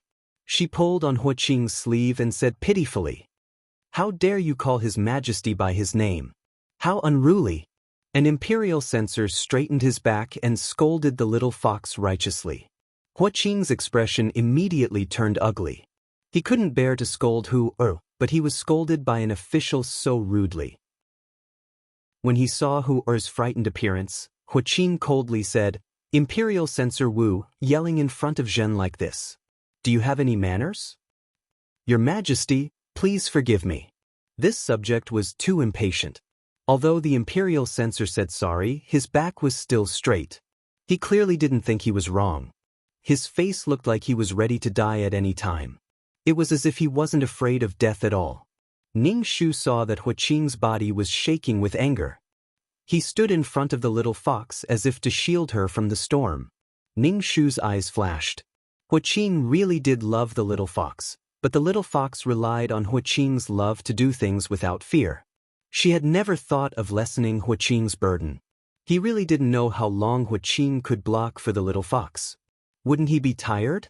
Huaqing took a deep breath and said coldly, "What do you want to say? It looks like you want to force the emperor to abdicate." "This subject doesn't dare. Your Majesty, please forgive us." The minister knelt in the rain. His official robes were soaked. Ning Shu was afraid that his grandfather's body wouldn't be able to take it. "We don't dare, we don't dare. You are forcing the emperor to abdicate. What do you want?" Huaqing's hands were clenched tightly behind his back. His body was trembling slightly. Huaqing's eyes were deep and his expression was calm. However, there was uneasiness and an unknown fear in his eyes. "Your Majesty, this subject observes the stars at night. The morning star is dim, but the demon's star beside it is bright. This means that there is an evildoer around His Majesty. This fire is heaven's warning to His Majesty." The imperial astronomer said agitatedly, "The fire falling from the sky is heaven's warning to Yen Kingdom." A bunch of nonsense. It's a bunch of nonsense. Huaqing's body was trembling. An evildoer was causing trouble. These people were simply audacious. Chapter 249. The little fox didn't understand what the imperial astronomer was saying, but when she heard the word evildoer, her eyes widened in horror. Was he talking about her? Although she was a fox, she was still human. She wasn't an evildoer. The little fox clutched tightly to Huaqing's clothes, her heart filled with unease and fear. Astronomical phenomena are nonsense. Imperial astronomer, I asked you to check the weather, not to exaggerate things like astrology. Huaqing said coldly, "I don't have any evildoers by my side. You're overthinking things." "Your Majesty." The imperial astronomer kowtowed to the ground and cried out mournfully, "Your Majesty, you must believe this humble subject's words. Planet Chiming is currently dim and lightless. Planet Chiming is the brightest star and represents Your Majesty. But now that it's dim, I'm afraid it won't just affect Your Majesty, but also the entire country, Your Majesty." The imperial astronomer kowtowed to the ground, his forehead bruised and his expression pained. The little fox was so frightened that she clutched Huaqing's clothes tightly and hid behind him. She felt even more uneasy. "Your Majesty, it's better to believe than not. Let the imperial astronomer investigate if there's an evildoer by Your Majesty's side. This way, Your Majesty and the ministers can rest assured," Ning Shu said gently. Huaqing turned his head to look at Ning Shu. His eyes were dark and fierce as he roared at Ning Shu, "Shut up!" Ning Shu closed his mouth and didn't say anything. Huaqing saw his mother being scolded and wanted to say something, but Ning Shu squeezed his hand and he quieted down. "Your Majesty, Her Majesty the Empress is thinking for Your Majesty. Please forgive Her Majesty." Dressed in armor, the white-bearded Marshal Xiao was practically begging Huaqing. It made one's heart ache inexplicably. Huaqing was angered to death by Marshal Xiao's behavior. It was as if he was an incapable ruler who couldn't distinguish between right and wrong. "Your Majesty, the most important thing now is to find out who the evildoer is and who the person who is harmful to the country of Yen is. There are so many buildings in the palace, but why was this strange building destroyed by the heavenly lightning? This kind of thing shouldn't exist in the palace. Your Majesty, the woman beside you is a demon. The Grand Preceptor was heartbroken. Your Majesty, you have been bewitched by the woman beside you. She is a demon that has transformed into a human to bring disaster to the Yen Kingdom." When Huaqing heard the Grand Preceptor's words, he was so angry that he almost fainted. He had clearly concealed Hu Er's identity well and was very careful. How did these people know that Hu Er had transformed into a human? Hua Qing's eyes were red. He gritted his teeth tightly and the muscles on his face were trembling. Ning Shu hurriedly pulled Hua Qingwang back and asked in fear, "Your Majesty, didn't you say she was the county magistrate's daughter? How could it be a monster? Your Majesty, come over quickly. Don't stand with the monster." "Shut up, poisonous woman." When Hua Qing heard Ning Shu calling Hu Er a demon, he roared, "She's not a demon at all." Hua Qing looked around and saw the Empress hugging Hua Qingwang tightly. A group of ministers were kneeling in the rain. He felt powerless as if he was against the world. Behind him, Hu Er was trembling in fear. "Your Majesty, you are really muddle-headed. You can't see such an obvious fact." Marshal Shao said, "This woman is a fox spirit that has transformed into a human. She wants to shake the country. Does your Majesty not know about King Zhou of Shang and Sudaji? Your Majesty, are you going to ignore the Yen kingdom?" Since this demoness entered the palace, many things have happened. She has harmed the imperial heirs and has no regard for seniority. Your Majesty has been bewitched by this demon and doesn't care about it. If this continues, the country will no longer be a country and the ministers will no longer be ministers. The Grand Preceptor knelt in the rain, his body swaying. He was supported by the ministers beside him, but he still insisted, "Your Majesty, for the sake of the people of the Wei Kingdom, please kill this demoness and return the Yen Kingdom to its former glory. Your Majesty, please kill this demoness and return the Yen Kingdom to its former glory," the ministers shouted in unison. They kowtowed as if they were not afraid of pain. The little fox's face turned pale with fright. She couldn't help but cry out, "You stubborn old fogies! You want me to die because of a single star? You're treating human life like grass. You'll suffer retribution for this. This demoness has brought disaster to the Yen Kingdom. She deserves to die." The Grand Preceptor looked at the little fox with disgust. The little fox was stunned. How was she a demoness? How could she bring disaster to the country? How could a woman like her have such ability? The little fox was afraid and wronged. She had no grudge against these people. Why should they decide her fate so easily? Hua Qing's blood boiled in his chest. A bloody taste rose in his throat. His head was throbbing with pain. He was angry and afraid. He was afraid that he would not be able to protect Hu. Hua Qing swallowed the bloody taste in his mouth and said calmly, "There is no evidence to prove that this woman is a demoness. Your Majesty, this demoness was transformed from the fox beside your Majesty." The imperial astronomer pointed at the little fox. Hua Qing immediately retorted, "The little fox by my side has already been killed. It's ridiculous that a beast can transform into a human. If I want officials like you to guard my country, I'd rather give up the country of Wei. Your Majesty, I have solid evidence today. That is why I am purging you," the Grand Preceptor said. "Shaoenzi, who is by your Majesty's side, can prove it." "Shaoenzi?" Hua Qing looked in shock at Shaoenzi, who walked over with his back bent. Then he knelt down with a plop. "Shaoenzi greets your Majesty and everyone." There was no fear on Shaoenzi's face. Hua Qing felt uneasy when he saw Shaoenzi like this. He snorted and said, "Shaoenzi, be careful with your words. If you lie, I will have your head." Shaoenzi kowtowed and said, "I will definitely tell the truth. The woman beside your Majesty is transformed from the golden fox. The dead fox in the imperial garden was made by your Majesty. Your Majesty asked me to skin the dead fox." Shaoenzi kowtowed to the ground. "If I lie, I will fall into the 18th level of hell and never be reincarnated," Shaoenzi said coldly. His words were like a knife that scraped Hua Qing's body. Hua Qing did not expect that the dog beside him would bite him back. This damned eunuch actually dared to say such things. Hua Qing shouted coldly, "Shaoenzi, I have treated you well. How dare you betray me?" "I did not betray your Majesty. I am loyal to the entire Yen Kingdom. Your Majesty connives with the evildoer and has an illicit relationship with the evildoer. Even if I am killed by your Majesty now, I will die without regrets. I only hate that I cannot kill the evildoer with my own hands. Xiao and Zi looked at the little fox with hatred in his eyes. Do you hate me?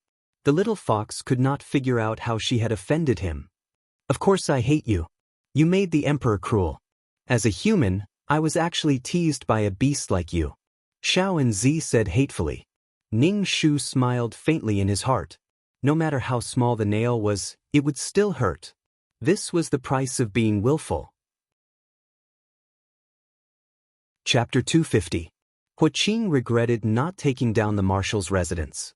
He wanted to take it slow, but with Hu by his side, he was afraid that if he was too aggressive, someone would hurt Hu. He wanted to slowly take the military power from old Marshal Zhao's hands. But now, he was forced to kill Hu by these officials. Hua Qing wanted nothing more than to chop these officials up. Time waits for no one. Now, he was a fish on the chopping board. He couldn't even protect the woman he loved. Hua Qing gripped the little fox's cold hand tightly. His eyes swept across the faces of these righteous officials. He calmly and coldly said, I've said it before. The woman beside me is not some golden fox in disguise. Little Anzi, that dog of a slave, actually dares to frame me. Emperor, why are you so stubborn? The old Grand Tutor straightened his back and said harshly, if the emperor doesn't kill this evildoer who brings disaster to the country, this old official will kill himself here with all the officials. This old official doesn't want the emperor to do anything that will harm the foundation of our ancestors, Emperor. Emperor, please kill this evildoer who brings disaster to the country. The officials knelt on the ground and kowtowed to Hua Qing with serious expressions. Hua Qing was so angry that he staggered. Were they threatening him with death? Hua Qing didn't care about the lives of these officials at all, but he couldn't be labeled as muddle-headed. Hua Qing, I'm so scared. When the little fox heard these people saying that they wanted to kill her, she was scared out of her wits. She felt very wronged. She was just a woman. What did she have to do with these people if she wanted to be happy? These people just wanted to kill her. Hua Qing tightly held the little fox's hand and said firmly, with this one here, no one dares to do this to you. Emperor, you can't keep this witch alive. She really is a fox in disguise. This official has proof. Marshal Xiao knelt and cupped his hands to Hua Qing. He waved his hand to the deputy general beside him. Then, guards came over with Taoists. Tell me the truth. Is the woman next to the emperor a fox spirit? Marshal Xiao fiercely said to these Taoists. Several Taoist priests knelt on the ground. The rain soaked their Taoist robes, making them look miserable. They looked haggard and dispirited. The Taoist priests looked at each other and finally said, the woman beside the emperor is a fox spirit. When the emperor found us, he wanted the golden fox to turn into a human. Ridiculous! This is simply ridiculous, Hua Qing shouted. How can an animal turn into a human? Make a human for me. Hua Qing felt very uneasy. These people had come prepared. He was really careless. He should have killed old man Xiao first. Then, the civil officials and military generals would not have joined forces to force him to abdicate. Animals can't transform into humans. It was me who offered the 1,000-year-old mermaid pearl. The golden fox swallowed the mermaid pearl to transform into a human, an elderly Taoist said hurriedly. Ning Shu, didn't they say that there was only one shark pearl in the world? Why was there another one? Hua Qing pointed at the people kneeling on the ground below. The moisture from the rain hit his body. It was very cold. Hua Qing suddenly felt very cold. Are you going to rebel and force me to abdicate? Hua Qing roared. We don't dare.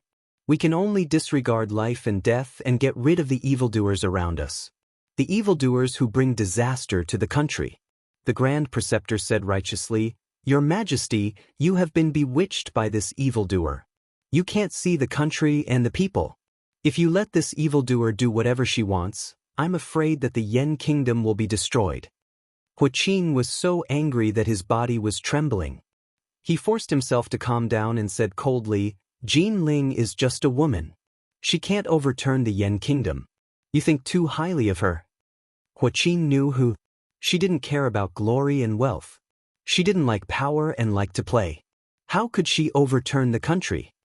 Your Majesty, these ministers are working hard for the Yen Kingdom. Everything they do is for the country and the people.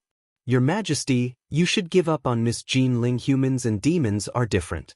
Ning Shu bowed and said to Huaqing. When Huaqing heard Ning Shu's words, he immediately said sternly, "Shut up. I suspect that you are jealous of Jean Ling. That's why you did this. Empress, your Shao family has a lot of troops and wants to rebel. I have known about your ambitions for a long time." Ning Shu's face was immediately filled with grievances, as if she had been wronged. She said, "Your Majesty, Qinxie is just a woman in the imperial harem. How could I have the ability to make the ministers do such a thing?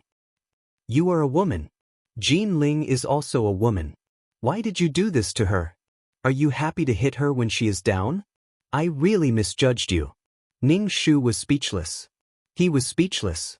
He wasn't going after little fox, he was going after you. Ning Shu wiped his tears with a handkerchief. The little fox looked at Ning Shu unkindly and said resentfully, "Your Majesty, even if you hate me, you can't put Huaqing in such a dilemma." Ning Shu, "Bah, the one who put Huaqing in such a dilemma is not me. It is you. It is your willfulness that put Huaqing in such a dilemma." Ning Shu didn't speak. He kept wiping his tears. His aggrieved look made people feel sad. "What right do you have to point at my mother? She is the Empress of the Yen Kingdom. She manages the harem diligently so that my father has no worries. My mother did nothing wrong. Instead, after you came to the palace, the entire palace was in a mess," Huaqing said disdainfully. Huaqing said disdainfully, "You don't have proper etiquette. You never salute my mother when you see her. You're really an animal." Huaqing, shut up. Huaqing shouted at Huaqing with bloodshot eyes. "You have no right to speak here." Huaqing was frightened by Huaqing's ferocious face. He burst into tears and shouted, "Father, you don't want me anymore? Father has an evildoer. You don't even want your wife and children. Father, wake up. Father Wawa." Ning Shu hugged Huaqing. He wiped his tears and said, "Ching, don't cry. Ching, don't cry. Mother, father only wants the vixen. He doesn't want me and mother anymore." Huaqing cried. This desolate look really made people's hearts ache. Huaqing was instantly labeled as someone who had abandoned his wife and child. Huaqing's blood boiled in his chest. Blood flowed from the corner of his mouth. He stared at Ning Shu and Huaqing with wide eyes. He said to Huaqing with hatred, "Little wolf, you actually want to kill your father." "Father, I didn't. I just want father to leave this vixen. Mother and I can't live without father." Huaqing's face was full of sorrow. Huaqing looked at Huaqing and said coldly, "The blood of the Shao family flows in your body. You have wild ambitions. When you were born, I should have strangled you to death." Huaqing's sudden words stunned all the officials. Even a vicious tiger would not eat its cubs. Now, the emperor wanted to kill his son. He was the same as King Zhou of Shang. Chapter 251. The rain stopped, but there was a cold chill. The atmosphere outside the bedchamber was extremely solemn. Huaqing suddenly laughed. He looked at these officials and said coldly, "Speak, what do you want to do?" "Your Majesty, we just want you to mend your ways and kill the evildoer to restore order." The Grand Preceptor did not budge an inch. Huaqing sneered. His aura was very frightening. "What if I don't? I am the son of heaven, but I can't even protect the woman I love. I am a useless emperor. Your Majesty, you are carrying the people of the Yen Kingdom. Even if we die, we will lead you to the right path." The imperial censor said loudly to Huaqing. Huaqing's expression was very cold. "If you want to die, I will fulfill your wish." Huaqing pulled out the large knife hanging from the waist of the guard beside him. With lightning speed, he stabbed the knife into the imperial censor's stomach.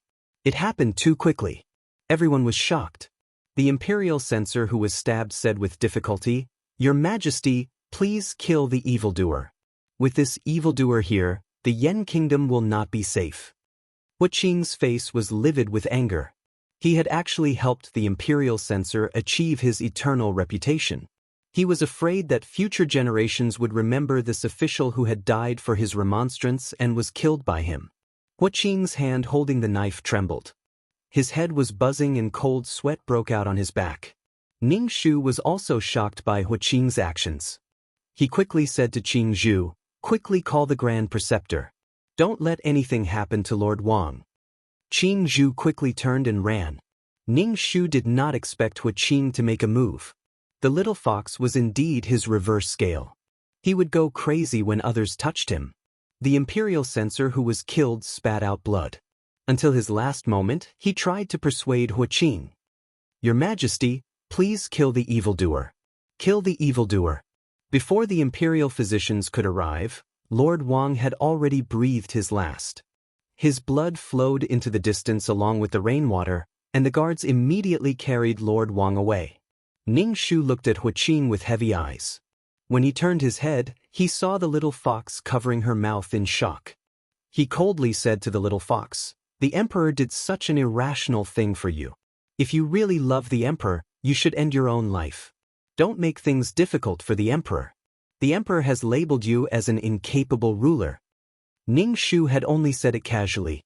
He was sure that Little Fox would not dare to commit suicide. In essence, Little Fox was a selfish person. "Xiao Xiao, shut up." Huaqing stood in front of the little fox with a knife dripping with blood. "Jin Ling is my beloved woman. No one in this world can hurt her." Ning Shu was speechless. "Alright, as long as you're happy." Huaqing's actions stunned everyone. The officials kneeling on the ground were livid.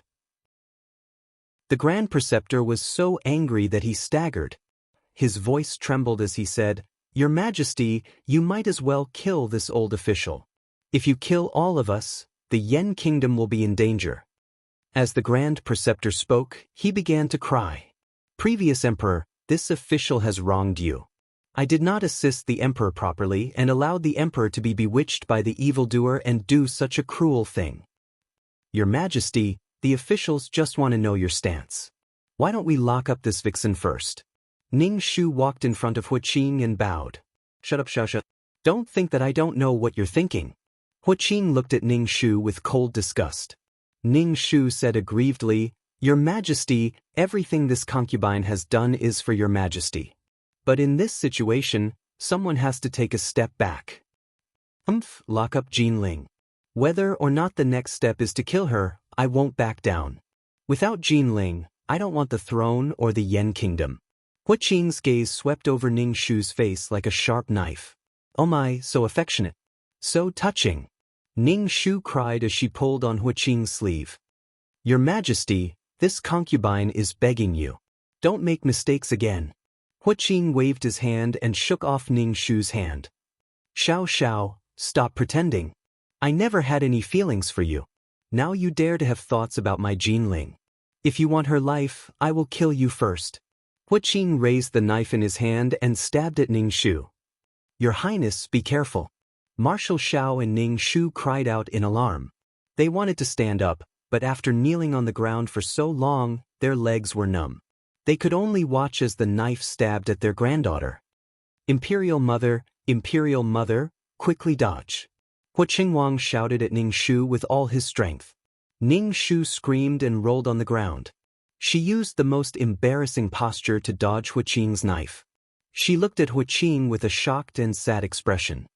"Your Majesty, are you going to kill this concubine?" Huaqing's eyes were red. He tried to calm down, but there was a surge of anger in his heart that wanted to destroy everything. Huaqing knew he had fallen into a trap. "Huaqing, the little fox held Huaqing's hand and shook her head as she cried. "Huaqing, don't kill for me anymore. I don't want to make things difficult for you. I can leave the palace as long as you live well." Huaqing quickly grabbed the little fox's shoulder. "You are mine. I won't allow you to leave me." Ning Shu touched her already crooked hair and comforted the frightened Huaqing. Now that things had developed to this point, it was even more impossible for the civil and military officials to keep the little fox. The little fox was terrified and wanted to run away, but Huaqing kept her by his side domineeringly. The little fox's heart was in a mess. She was so scared that her body was trembling. She cried and shouted at Huaqing, Huaqing, I don't want to die. I really don't want to die. No one can let you die. With me here, no one can hurt you. Huaqing hugged the crying little fox. Ning Shu felt his teeth ache. It was so boring to be all lovey-dovey. Your Majesty, if you want the evildoer to live, then please abdicate.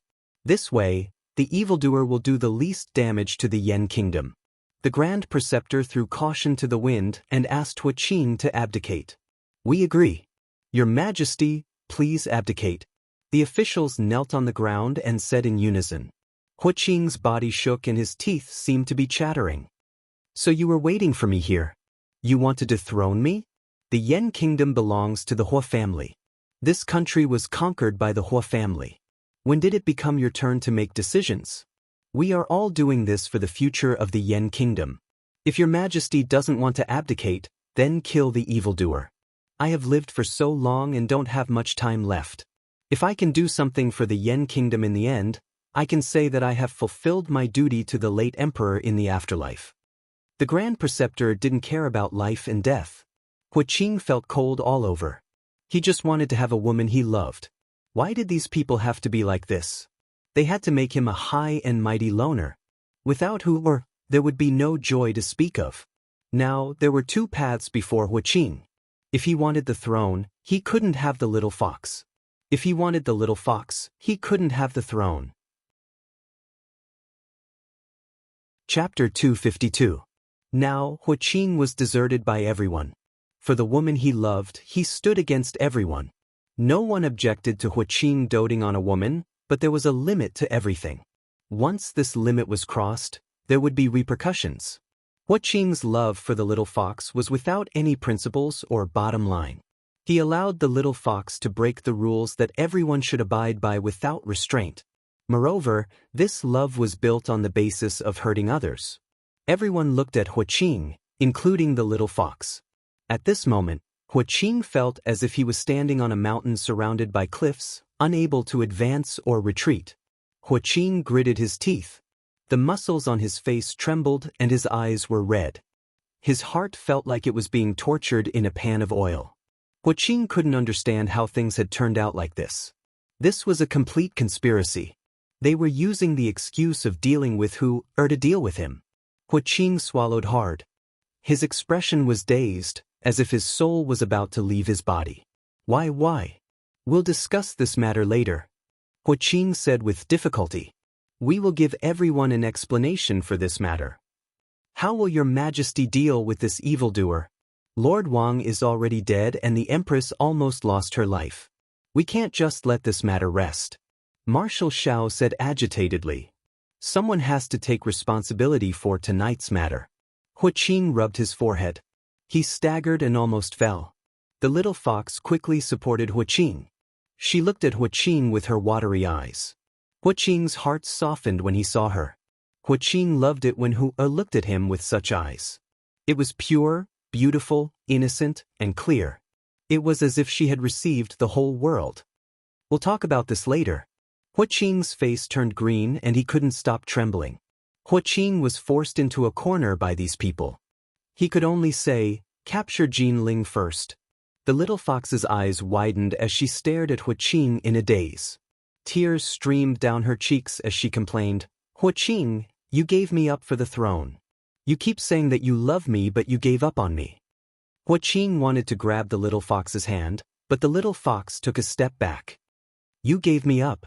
Huaqing felt as if someone was stabbing his heart with a knife. The pain was excruciating. He really wanted to tell the little fox that this was just a temporary measure. He would definitely not let anything happen to the little fox. But little fox had no idea what Huaqing was thinking. All she knew was that Huaqing had given up on her for the sake of power. Huaqing said he loved her, but he couldn't win against power. Huaqing, I hate you. This is your love for me. You want my life for the sake of power.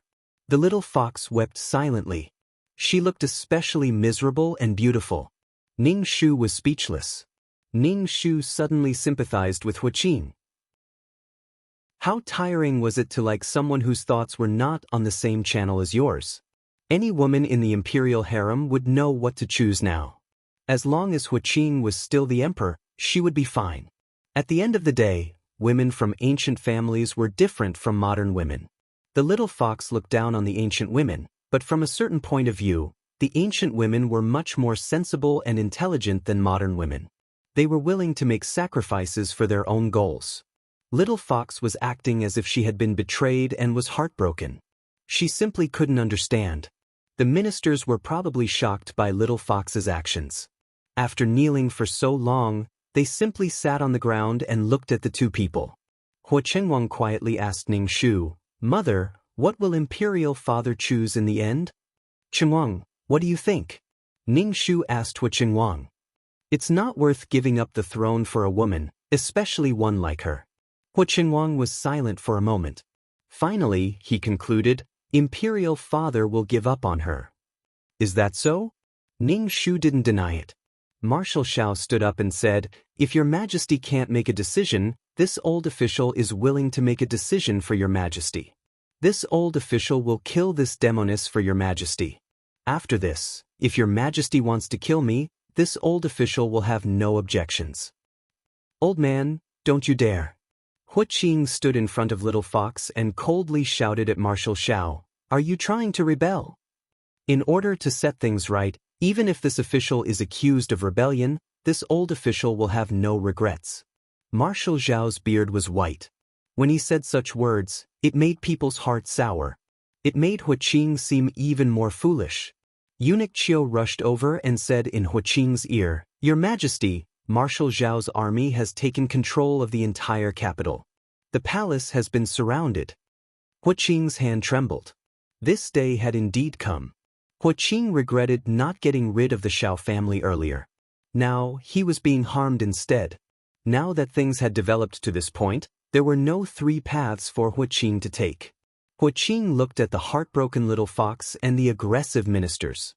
It was as if all his strength had been sucked away. He felt indescribably helpless. "Can I send this woman away?" Hua Qing was already showing weakness by saying this. The ministers shook their heads. "This woman is a demoness. If she's not of our race, we will kill her. If she harbors resentment, it will also be harmful to the Yan kingdom." "Hua Qing, I was wrong about you. I thought you truly loved me, but you did it for the throne." Little Fox shook her head with tears streaming down her face. She looked as if she couldn't accept it. "Okay, I'll leave. I don't want to see you again."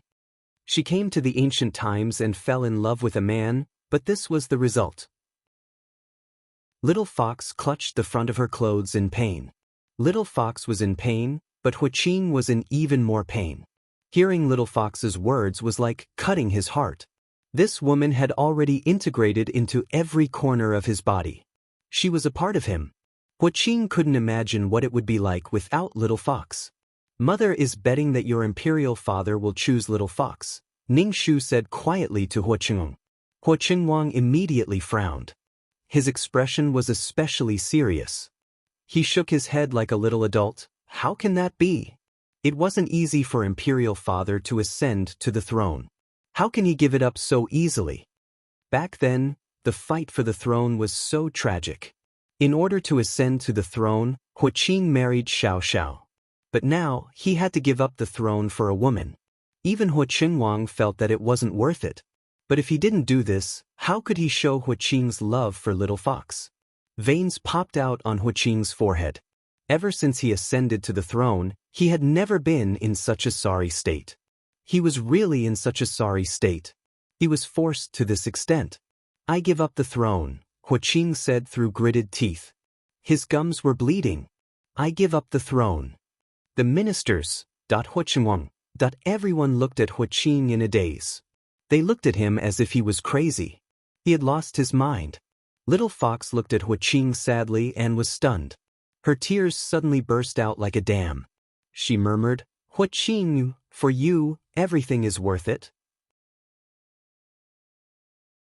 Chapter 253. Hua Qing gave up the throne. No matter how the ministers persuaded him, it was useless. Hua Qing took the opportunity to say that if the Little Fox stayed by his side, he would continue to be the emperor. The ministers immediately calmed down and didn't say anything. Hua Qing had no choice but to give up the throne. Otherwise, the Little Fox would die. Now that the entire palace was surrounded, he was like a crab with its claws tied. He couldn't bear to let Hooer get hurt. Seeing the tears of joy and the deep affection in Hooer's eyes, Huaqing felt that it was worth it. Perhaps he and Hooer would have a different life. In the end, Huaqing and the little fox were restrained in the bedchamber. Huaqing's eyes landed on Ningxu. He said coldly, "Empress, you are the one who brought disaster to the Yan kingdom." Ningxu didn't understand. She said with grievance, "I don't understand what you are talking about, Emperor. You led the wolf into the house. Your Shao family wants to be the master of this country. You have wild ambitions. I have always been on guard against your Shao family. I didn't expect you to be one step ahead. I missed a good opportunity." Huaqing looked at Ningxu with disgust. "I have always hated you. Back then, it was as if I begged to marry you. I have always hated you." I should have strangled Huaqing. Ningxu bowed and said lightly, "Thank you, Your Majesty, for tolerating Qinxie for so many years. Back then, Qinxie did not force Your Majesty to marry Qinxie. Instead, Your Majesty married Qinxie for the throne. Qinxie has nothing to feel wronged about, so why should Your Majesty feel wronged? Not to mention, Your Majesty has been using Qinxie since the beginning. Then, were you the one who planned tonight's incident?" Huaqing's poisonous eyes scraped Ningxu. Ningxu shook her head. "Your Majesty, this matter has nothing to do with this concubine. This concubine is just a woman in the imperial harem. The people you look down on don't have the ability to move the court officials. Your Majesty, you think too much." Ningxu held Huaqing's hand and left. Walking on the wet road, the rain seeped into their shoes and made them feel cold. Huaqing looked at the Empress's back. Her hair was messy, but she walked calmly. He had never understood this wife he had married as a decoration. When they returned to the bedroom, Ningxu asked someone to boil water for a bath. It was not good to catch a cold. Huaqing was a little depressed. How sad must Huaqing be to hear his father say that he should be strangled when he was born? "Qingwang, you don't need to mind your imperial father's words. This kind of person doesn't deserve to be a father." Ningxu patted Qingwang's head. "No matter what, imperial mother will protect you." Huaqing raised his head. He looked at Ningxu and said, "Mother, I feel bad for you. You've done so much for father, yet father treats you like this." Ningxu smiled. Hearing this, his heart felt warm. "Because your imperial father doesn't like your imperial mother.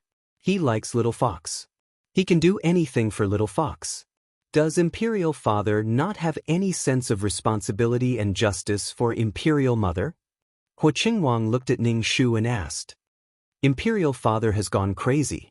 See, even a child knew this." But Huaqing had fallen into his own fantasy of a beautiful love. He only wanted the beauty and not the country. Who knew if he would regret it in the future? Huaqing gave up the throne, and the country also gave up on him. Huaqing and Little Fox were sent out of the palace. They lived in a spacious manor. Many people were sent to guard it. Huaqing was now the retired emperor. No one could stop the love between him and Little Fox. As Huaqing's only son, Huaqing would inherit the throne. After Huaqing left the palace, Huaqing would inherit the throne in 3 days. The palace was bustling with activity. The sound of bells rang out.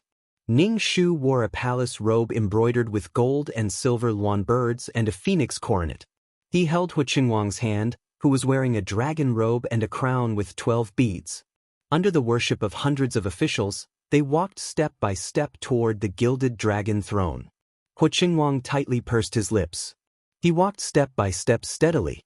His lips were tightly pursed, and his expression was serious. Ningxu wore flame-red makeup. The ends of his eyes were raised, making him look fierce and aggressive. He stepped on the steps and walked up step by step. Huaqing sat on the dragon throne. His legs couldn't even touch the ground, but his back was straight. He looked abnormally solemn. Ningxu sat on a chair next to him and gave Huaqing an encouraging look. "Long live the emperor." The hundreds of officials knelt down. Their voices were loud and clear. Huaqing's voice was a bit tender. It even trembled slightly. He said loudly, "Everyone, pay your respects." Ning Shu watched from the side. Seeing Hua Qingwang's appearance, he felt relieved. At least he didn't become a useless prince like in the plot. Perhaps Hua Qingwang could become a good emperor. In a high position, even if he had power, he couldn't be too willful. Hua Qingwang made the Grand Preceptor the head of the cabinet. Marshal Xiao handed over his military power. Hua Qingwang held the commander's seal and compensated Marshal Xiao by making him the Duke of Zhen. His descendants had the right to inherit the title. Since then, the Grand Preceptor and Marshal Xiao's families dominated the court. In addition to Hua Qingwang's military power, they formed a stable triangle. The distant sound of the bell spread throughout the capital. Hua Qing stood in the courtyard and looked in the direction of the palace. The little fox was nestled in Hua Qing's arms. She looked at Hua Qing and said, "Do you regret giving up the throne?" Hua Qing lowered his head and kissed the little fox's forehead. He said, "I told you. You are the most important thing to me. Hua Qing, meeting you is my greatest fortune." The little fox hugged Hua Qing's neck. She stood on her tiptoes and kissed Hua Qing's lips. Hua Qing hugged the little fox tightly. He had nothing left but the little fox. From now on, she was his everything. Hua Qing kissed the little fox passionately. He tried not to let himself regret. After a series of complicated ceremonies, Ning Shu finally accompanied Hua Qingwang through the process of ascending the throne. She was exhausted. Hua Qingwang's face was pale. Ning Shu quickly had someone prepare hot water for washing up. After the two of them washed up, Hua Qingwang looked at Ning Shu in a daze and asked, "Mother, I am now the emperor?" Ning Shu looked at her silly face and smiled. "You are now the emperor. You need to call yourself, okay? Mother, I will protect you from now on. I will never let you get hurt again." Hua Qingwang hugged Ning Shu and gritted his teeth. Ning Shu patted him on the back. She felt Hua Qingwang cry. She immediately said, "Don't cry. Qing, no one will be able to hurt you anymore. With Qingwang protecting me, no one will dare to bully me." Hua Qingwang wiped away his tears and said, "But father, don't worry about your father. He is no longer the master of this country. He gave it up himself." Ning Shu said calmly, "As long as I am here, no one will be able to hurt you. Not even your father. I should be the one protecting you now. I hope you won't be sad for my father." She wasn't sad at all. Really? Chapter 254. Hua Qingwang handed the commander's seal to Ning Shu, but Ning Shu did not accept it. He said to Hua Qing, "Emperor, from now on, this is yours. Keep it safe. This commander's seal is what you rely on. If you encounter any problems, ask the officials for advice. Mother will retire in the back palace." Hua Qingwang smiled and said, "Imperial Mother is not old at all. If Imperial Mother wants to live with Imperial Father, it is possible. Please don't. Your father hates me to the bone. I don't want to go. My days in the back palace are comfortable." Ning Shu quickly waved his hand. "Emperor, you are the ruler now. Emperor, you are now the ruler of all the people. You must think twice before you do anything. Learn more from your teacher. The imperial court pursues the doctrine of the mean. There must be a limit to everything. Mother Empress wants to say so much. You must keep the commander's seal. You must not be deceived by others. This is what you need to settle down and live your life." Ning Shu wanted to reach out and pat Hua Qingwang's head, but he remembered that Hua Qingwang was now the emperor. It would not be good to touch him. Hua Qingwang grabbed Ning Shu's hand and placed it on his head. He said, "I know Mother has done a lot for me. I hope Mother can be happy. Mother used to say this to me. Now, I hope Mother can be happy." Hua Qingwang's eyes were watery and sincere as he looked at Ning Shu. Ning Shu smiled and said, "Mother is very happy." Although Hua Qingwang had become the emperor, he did not have the right to make decisions in the court. Hua Qingwang was not in a rush. He was slowly learning. Most of the court matters were decided by the old Grand Tutor. For a time, he was very powerful. However, the old Grand Tutor did not dare to be too arrogant. First, the emperor had military power. Next to him was the Duke Zhen. There was also the Empress Dowager, who did not seem to care about the back palace. "Greetings to the Empress Dowager. Royal Noble Consort Xian, no, Royal Noble Consort Ning Shu, bowed. Why don't you take good care of your body? You look thinner than before. Ning Shu looked at her and asked. Now that she was able to eat and sleep well and didn't need to scheme against each other, her days were too comfortable. Thus, when Ning Shu saw Imperial Noble Consort Xian's haggard appearance, he felt a sense of disappointment. Many thanks for the Empress Dowager's concern. As long as this concubine wants that demoness, it's like a fishbone in this concubine's throat. This concubine's heart is filled with hatred. Imperial Concubine Xian said hatefully, Imperial Concubine, back then you said that you could take revenge. But now, that demoness is still alive and well. Ning Shu looked at her. Speaking of which, it was all thanks to Imperial Noble Consort Xian that they were able to cooperate with the Imperial Tutor's residence. The influence of the Imperial Tutor's residence was weakening in the Imperial Court. Furthermore, they did not have any outstanding descendants. They had originally hoped that the Imperial Noble Consort in the palace would be able to give birth to a successor. If they gave it a shot, they might be able to bring their clan back to glory. It wasn't easy for her to get pregnant, but in the end, she had a miscarriage. Furthermore, her body was severely injured, and she wouldn't be able to get pregnant in the future. Ning Shu promised that as long as Hua Qing was defeated and Hua Qingwang ascended the throne, the Imperial Tutor would enter the cabinet and become the Grand Secretary. This position could be considered the highest rank among the civil officials. The Imperial Tutor agreed. Furthermore, if a little radish ascended the throne, his authority would naturally be greater. The Imperial Tutor probably didn't expect that the Shao clan would actually hand over their military power. With the military power in the hands of the emperor, the throne would be even more stable. Out of self-preservation, the Shao clan wanted to pull Hua Qing down. The reason why the Shao clan wasn't willing to hand over their military power was because they knew that Hua Qing was afraid of the Shao clan. However, handing over the military power meant death. Without the military power, the Empress and the little prince in the imperial harem would probably not be able to protect themselves. The military power was actually a hot potato, but they had no choice but to hold on to it tightly to save their lives. Death isn't the best outcome. You don't have to be too anxious. Ning Shu said, not all love is so strong. Their love might not be as beautiful as imagined. Let's go out of the palace and take a look. Ning Shu suddenly wanted to see how Hua Qing and the others were doing. The little fox's life was saved, but she couldn't leave the retired emperor's residence. It could be said that the two of them were under house arrest. When Ning Shu and the imperial concubine arrived at the retired emperor's residence, the little fox's voice came from inside. She was shouting at Hua Qing, I'm too bored. I want to go out and play. I'm afraid we can't go out. There are people guarding outside. Hua Qing's voice said lightly. The little fox said indignantly, they are illegally restricting other people's freedom. This is against the law. Hua Qing didn't say anything. The retired Empress Dowager has arrived. The imperial concubine has arrived. The eunuch shouted in a sharp voice. Ning Shu and the imperial concubine walked in. Ning Shu saw that the little fox's stomach was slightly bulging.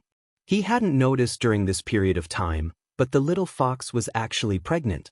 However, it didn't seem to be very far along. When the imperial concubine saw the little fox's bulging stomach, her body trembled. Her expression was extremely bad. When Hua Qing saw the bright and beautiful Ning Shu, she said coldly, "What are you doing here?"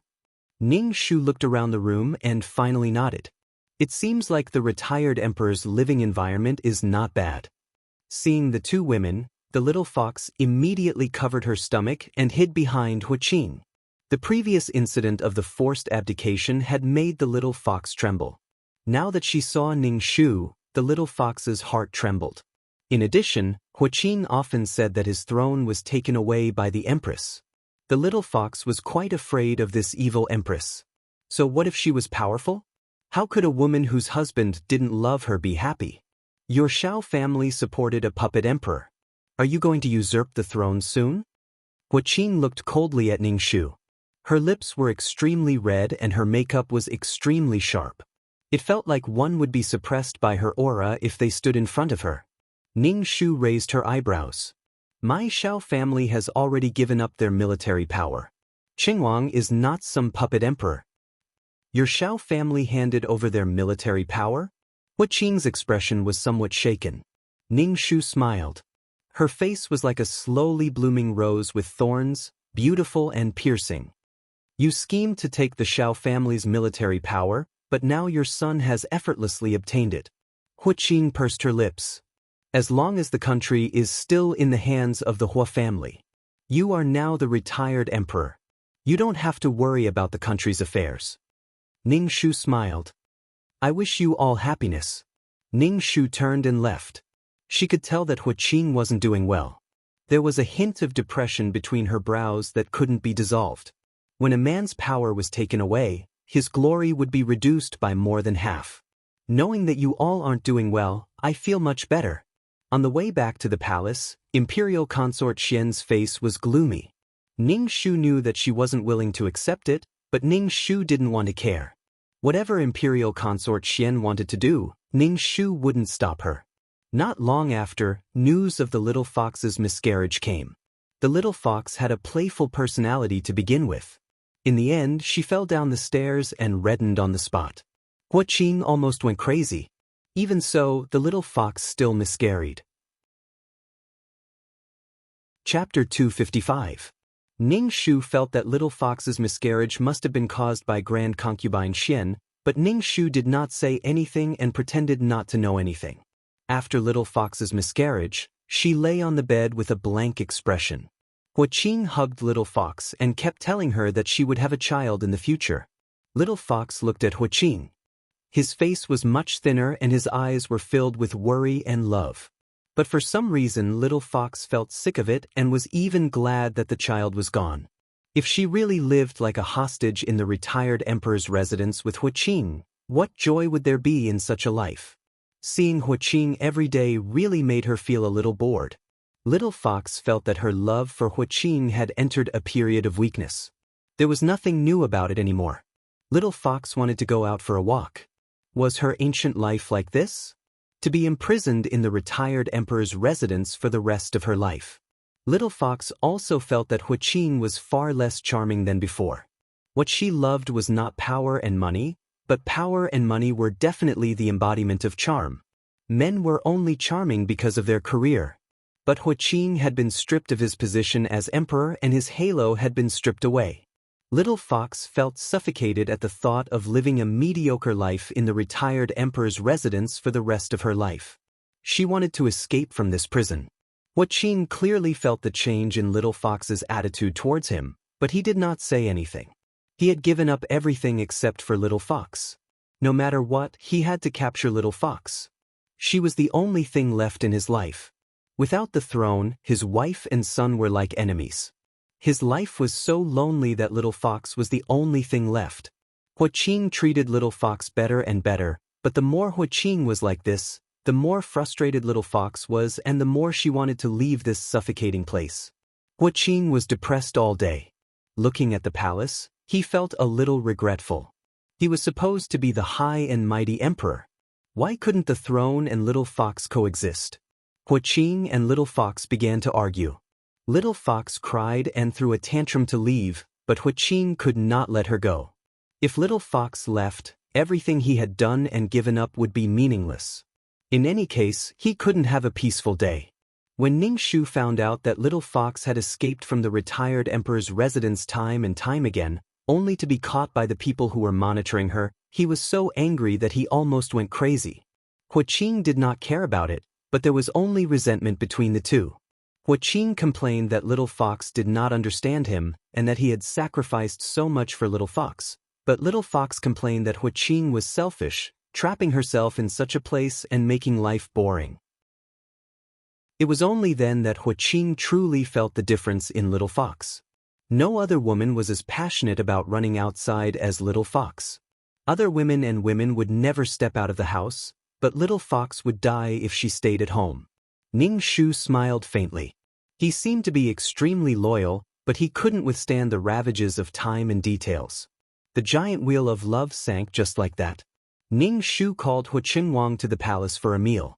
Now that her mission had been completed, It would not be long before she left this world. Before she left, she wanted to have a meal with her temporary son. Hua Qingwang grew very quickly. He was already at Ning Shu's chin. He ate everything during meals, but he didn't eat much. No one could tell what he liked to eat or what he disliked to eat. He hid his preferences so that no one would know about it. Ning Shu placed Hua Qingwang's favorite food on his plate and said to him, "Mother's Qingwang will definitely be a good emperor. Your son will not disappoint mother's expectations." Hua Qingwang said very seriously. Ning Shu smiled and said, "I hope that in the future, when you have a woman you like, it's okay to dote on her. Don't ever be like your father, who only left behind exhausted ashes in the end due to overly intense feelings. A gentle flow of water is beautiful. Most importantly, don't fall in love with a woman who is too stupid. Your son understands. If I have a woman I like in the future, I will definitely let mother take a look." Hua Qingwang nodded and said with a smile, "With father's example, your son does not dare to fall in love with women. As long as you have a sense of propriety." Ning Shu said. Finally, he patted Hua Qingwang's head and said, "Cheng, good luck." After the meal, Hua Qingwang left. Ning Shu lay on the bed and took a nap. "Ding Ning Shu moi, did you miss me?" 2333's voice suddenly sounded in his mind. Ning Shu said, "Scram. Would it kill you to be nicer to me?" 2333's voice sounded very wronged. Mission completed, Livren world. Ning Shu's head buzzed and then he did not feel anything. When he woke up, he was in the dimensional space. He looked down at his soul. Although it was a bit dim, it was not as exhausted as before. 2333 system, sir, see how many points I have this time. Ning Shu's status panel appeared in front of him.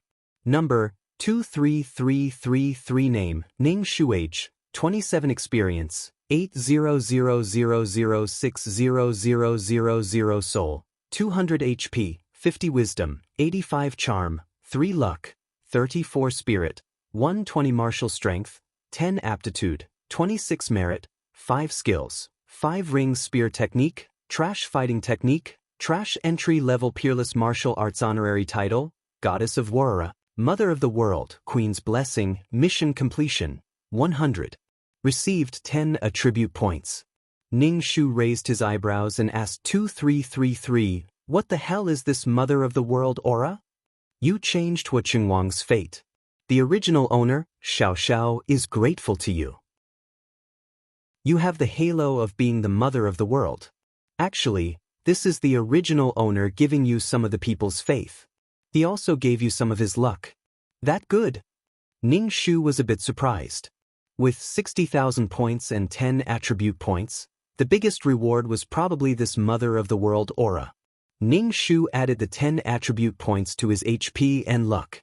Number 23333 name, Ning Shu age, 27 experience, 140000 soul, 200 HP, 505 wisdom, 85 charm, 3 luck, 345 spirit, 120 martial strength, 10 aptitude, 26 merit, 5 skills, 5 ring spear technique, trash fighting technique, trash entry-level peerless martial arts honorary title, Goddess of Warra, Mother of the World, Queen's Blessing. Ning Shu, you can do it. Now you have 140,000 points. Wait for 200,000 points and you can open the beginner system mall. Beginner system mall? Is there an advanced system mall? Ning Shu asked. 2333's tone was filled with longing. The best is still the super system mall. There are all kinds of treasures in there. I've seen someone exchange for a plane. Those who can open the super system mall are like gods. It's good that you can open the beginner system mall. Damn, I can't imagine. Chapter 256. Ning Shu counted with his fingers when he would be able to open the system store. He estimated that he would only need to do one more quest before he could open it. Suddenly, he was filled with fighting spirit. Once he opened the system store, he would be able to exchange for soul training. He wouldn't have to train like a tortoise anymore. Every time he stayed in the quest world, his soul would be greatly depleted. Ning Shu, do you have a quest to complete? 2333 Ning Shu asked. Ning Shu asked, "What's a quest?" "It's a quest to make the target fall in love with you," 2333 explained. Ning Shu was speechless. "Haha, fall in love with me?" Ning Shu pointed at his own nose. "With my 3 points of charm, do you think I can make someone fall in love with me? Don't belittle yourself. You're actually quite handsome." 2333 said, "Besides, you're using the body of the defiant attacker. You're using your soul to conquer him." Ning Shu waved his hand. "I'm not going." "Why not?" 2333 was puzzled. "This quest is very popular. It wasn't easy for me to get it. It's also very easy." "This quest is easy? How can it be easy?" Ning Shu's expression was calm. "It's to make someone fall in love with someone else." 2333 quickly said, "That's right. You just have to make the target fall in love with you. It's better than fighting and killing. It's easier and easier than the tiring quests." "Fall in love with me or the original owner?" Ning Shu frowned. 2333 immediately said, "Of course it's the original owner. If not, why would the target pay the price to be conquered?" "Ning Shu, is there something wrong with your brain? Can't you understand something as simple as this?" "Ha, you're the one with something wrong with your brain. The original owner and I are not the same person. After I left, the original owner returned to his body. How can love be gained through a quest?" Ning Shu waved his hand. "I'm not going to do this quest. Can a relationship gained through someone else's quest last?" She could leave the mission world without any reluctance because she didn't have any emotional entanglements with the people inside. Love was mutual. It wasn't as if you could win someone's heart by doing a few things. You also had to give your heart. This kind of thing is the most mysterious. Even the true love between the male and female lead can be torn apart, let alone this kind of illusory love. Since the Wish Master wanted to use her soul power to make the target fall in love with her, it meant that the target didn't love the Wish Master at all. Ning Shu felt that she didn't have the ability or charm to make the man fall in love with her. If he didn't love her, then he didn't love her. Emotional debt was the hardest to repay. Furthermore, using such a method to get close to the target meant that this relationship wasn't simple from the start. 2333 system, "Don't give me this kind of quest in the future." "I can't do it," Ning Shu said directly. Ning Shu would rather do some fighting and killing quests. At least he felt happy. "All right, you really don't know how to appreciate my kindness. I think you're working too hard on the quests. You can make simple quests so complicated. Take the Empress quest for example. You can totally woo the Emperor Huaqing. With Huaqing around, nothing will be a problem," 2333 said. "In the end, you made it so complicated. You formed factions and usurped the throne. Aren't you tired?" Ning Shu was speechless. "I'm happy. Do you want to sleep with me and Huaqing? Do you really think the Empress wants to see another woman in her body sleep with her husband?" Ning Shu dared to guarantee with his own head that if she really slept with Huaqing, the Empress would never give her the halo of being the mother of the world, even if this man had wronged her a lot.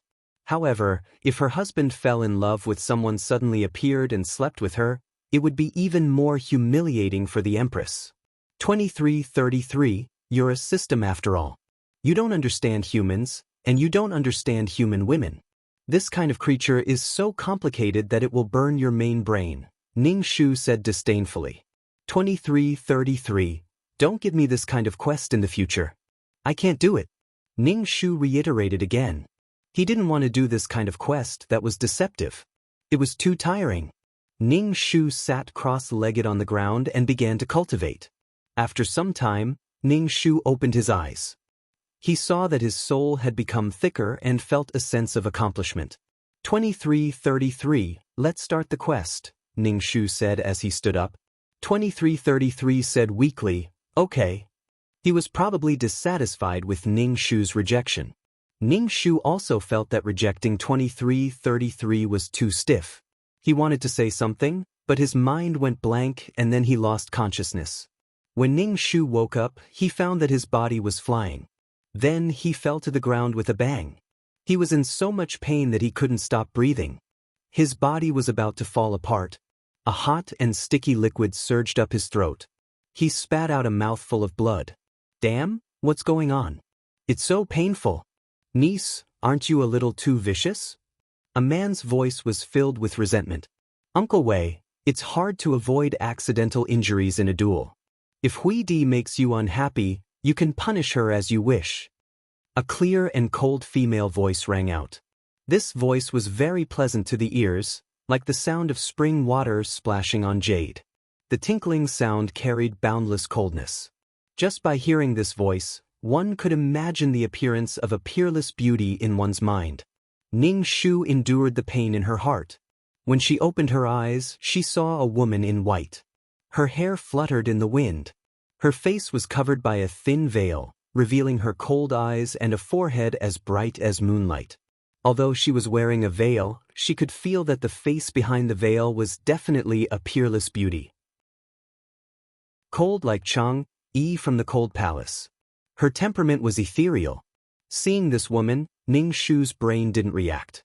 He said first, "It's okay, it doesn't hurt." "Motherfucker, it hurts so much."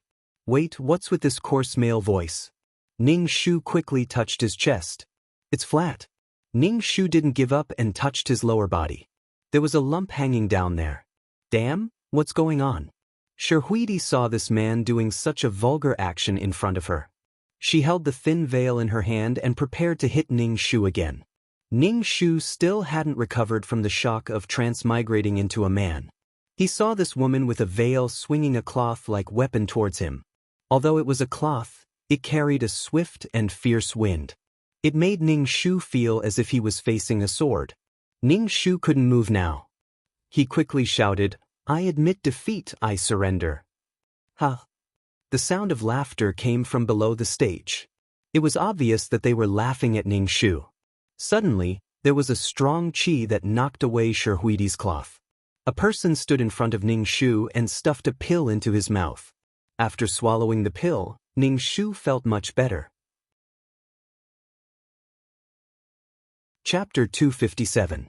After taking the pill, Ning Shu slowly got up from the ground and looked at the woman with a veil on her face. This woman was quite ruthless. She couldn't even move and didn't have the strength to fight back, yet she still wanted to hit her when she was down. The middle-aged man standing in front of Ning Shu also had an ugly expression. He glanced at the cold and cheerless Huidi, then turned his head and snorted coldly at Ning Shu, exasperated that she had failed to meet his expectations. Ning Shu was dumbfounded. She could only lower her head. Her body really hurt. Her heart was hurt. How did she become a man? A man's body, a woman's soul, a transvestite. Hongmen sect versus Tiandao sect. Hongmen sect's Grandmaster Huidi wins. The referee shouted. Ning Shu looked around. It was probably a competition between disciples of different sections. She was defeated by this woman called Huidi. Looking at this woman, Ning Shu's heart was restless. This wasn't Ning Shu's feeling but the reaction of this body. The middle-aged man saw Ning Shu's expression and his face turned ugly. He poured out another pill from the jade bottle and stuffed it into Ning Shu's mouth. "Go back to your room and heal yourself. If you don't cultivate properly in the future, this kind of shameful thing will happen again." Ning Shu responded. She had no idea where her room was, so she simply covered her chest and fell asleep on the ground, unable to get up. Ta! The crowd laughed again. The middle-aged man looked around coldly. Only then did the laughter die down. He ordered people to carry Ning Shu away. Ning Shu, who was carried to her room, was lying on the bed. She roared at 2333 in her mind. "How did I become a man? I'm sorry. I located you wrongly. You know that I used a lot of energy to save you last time." 2333's voice was filled with guilt. "Ning Shu, I'm short of breath. But this man is also a rebel. Since you transmigrated into his body, you should help him complete the task." 2333 said weakly. "I don't want to talk anymore. I don't have any energy left." Ning Shu was speechless. Ning Shu was at a loss. He was used to peeing while squatting. Suddenly, he had to stand up and take out something to pee. Ning Shu felt that he couldn't do it. With grief, anger, and helplessness, Ning Shu began to accept the plot. This was a world of cultivation, where the strong were respected and the weak were treated like dogs. The original owner was called Wei Liangyue, and people called him Prince Liangyue. His father was an elder of the Tiandao sect, and he was a true rich second generation. He had a lot of cultivation resources, but because of his powerful father, the original owner was always successful in the Tiandao sect. Even when he went out, people would give face to his father and not make things difficult for him. The original owner didn't like to cultivate at all. She was passionate about the matters between men and women. This kind of reputation spread out. Moreover, the original owner had a fiancée, Shi, who was on the stage before. The original owner really liked this fiancée. Shi looked like a human character. Even if the original owner had slept with so many women, he still liked Shi in his heart. However, the original owner was a useless man who relied on his father's protection. He was also a man who ruined many women. Shi hated this fiancée of hers. She even wanted to kill Wei Liangyue time and time again. This marriage was a marriage between the Hongmen sect and the Tiandao sect. To put it bluntly, Shi couldn't make the decision. However, she didn't want to marry such a man. The main character of this world was a male disciple of the Hongmen sect, Yu. He was a man with great luck. His cultivation was like a cheat. Moreover, he could kill people above his level. All the geniuses would be killed in an instant in front of him. All kinds of fortuitous encounters and magic treasures were piled up on him. An outstanding man would always have many women by his side. Even Shi was awed by the brilliance of this junior brother. Moreover, Yu loved every woman. He loved every woman. It was like he was collecting stamps. He took in all kinds of beauties and started the rhythm of a harem of 3,000 beauties. Yu also liked this cold and fairy-like Shi. When he found out that his senior sister's fiancé was such a man, he loved Shi very much. He gave all the cultivation treasures he obtained to Shi. At first, Shi refused. However, she was moved by Yu's words. Only when she was strong enough would she be able to escape from her fate. Shi hated that the original owner, Wei Liangyue, didn't work hard. She obviously had good cultivation resources, but she didn't care about anything. This world was very cruel. Without strength, there was no right to speak. The gap between her and Wei Liangyue would only get bigger and bigger. To put it bluntly, Shi was the bright moon in the sky and Wei Liangyue was the mangy dog on the ground. When Wei Liangyue found out that his fiancée was entangled with another man, he immediately brought people to deal with Yu. However, he was humiliated by Yu every time. Then, all the equipment on his body was plundered by Yu. Wei Liangyue was simply Yu's gift boy. Wei Liangyue and Shi were finally going to get married. During the wedding, Yu flew into a rage because of the beauty and snatched Shi away. Meanwhile, Shi, who was about to become his wife, was crying in another man's embrace. She looked as though she was moved beyond words. This made Wei Liangyue so angry that his liver hurt. Wei Liangyue's father was very protective of his son. When he saw his son being humiliated, he wanted to kill Yu. However, who was Yu? He had divine artifacts, divine beasts, and all kinds of trump cards. Wei Liangyue's father, who had underestimated his opponent, was heavily injured. He snatched the bride in front of the Heavenly Dao sect and heavily injured an elder of the Heavenly Dao sect. This was simply slapping the Heavenly Dao sect's face. How would they still have the face to stay in the cultivation world? Therefore, he wanted to kill Yu. No matter how powerful Yu was, he was just a powerful junior. He couldn't be compared to an old ghost who had cultivated for a long time. When he was surrounded by so many people, Yu was injured. In the end, he had to rely on his trump card to escape with Shi. Before he left, he even said that he would come back and destroy the sanctimonious Heavenly Dao sect. This marriage was ruined just like that. Wei Liangyue became a joke. His father was heavily injured. Yu was very insidious, causing Wei Liangyue's father to die not long after. From then on, the original owner had no one to rely on in the Heavenly Dao sect. Those who flattered him in the past were now looking at him with cold eyes. How much they flattered him in the past was how much they mocked and trampled on him now. Wei Liangyue had tasted the warmth and coldness of the world. At this time, he wanted to cultivate diligently. However, he realized that he didn't have any cultivation resources. Cultivation was originally a path that went against the heavens. Wei Liangyue's aptitude wasn't that good. It was simply a fool's dream to want to find Yiyu, who was better at cultivation. Only then did Wei Liangyue realize that without his father's protection, he couldn't even take a single step. When Yiyu came back to take revenge, Wei Liangyue was eliminated by Yiyu with a raise of his hand. It was as easy as blowing off dust.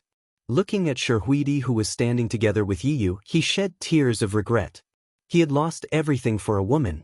He lost his father, his woman ran away with someone else, and his former underlings were bullying him. Ning Shu lit a candle for this girl. Chapter 258. Wei Liangyue's wish. I don't want my father to die. His father lost his life because of him. He let down his father who loved him dearly. Ning Shu looked at this wish. It was only true between his father and family. There was no mention of revenge or Shihuidi. The person that the original owner regretted the most was his father. Actually, this Wei Liangyue was just a small cannon fodder.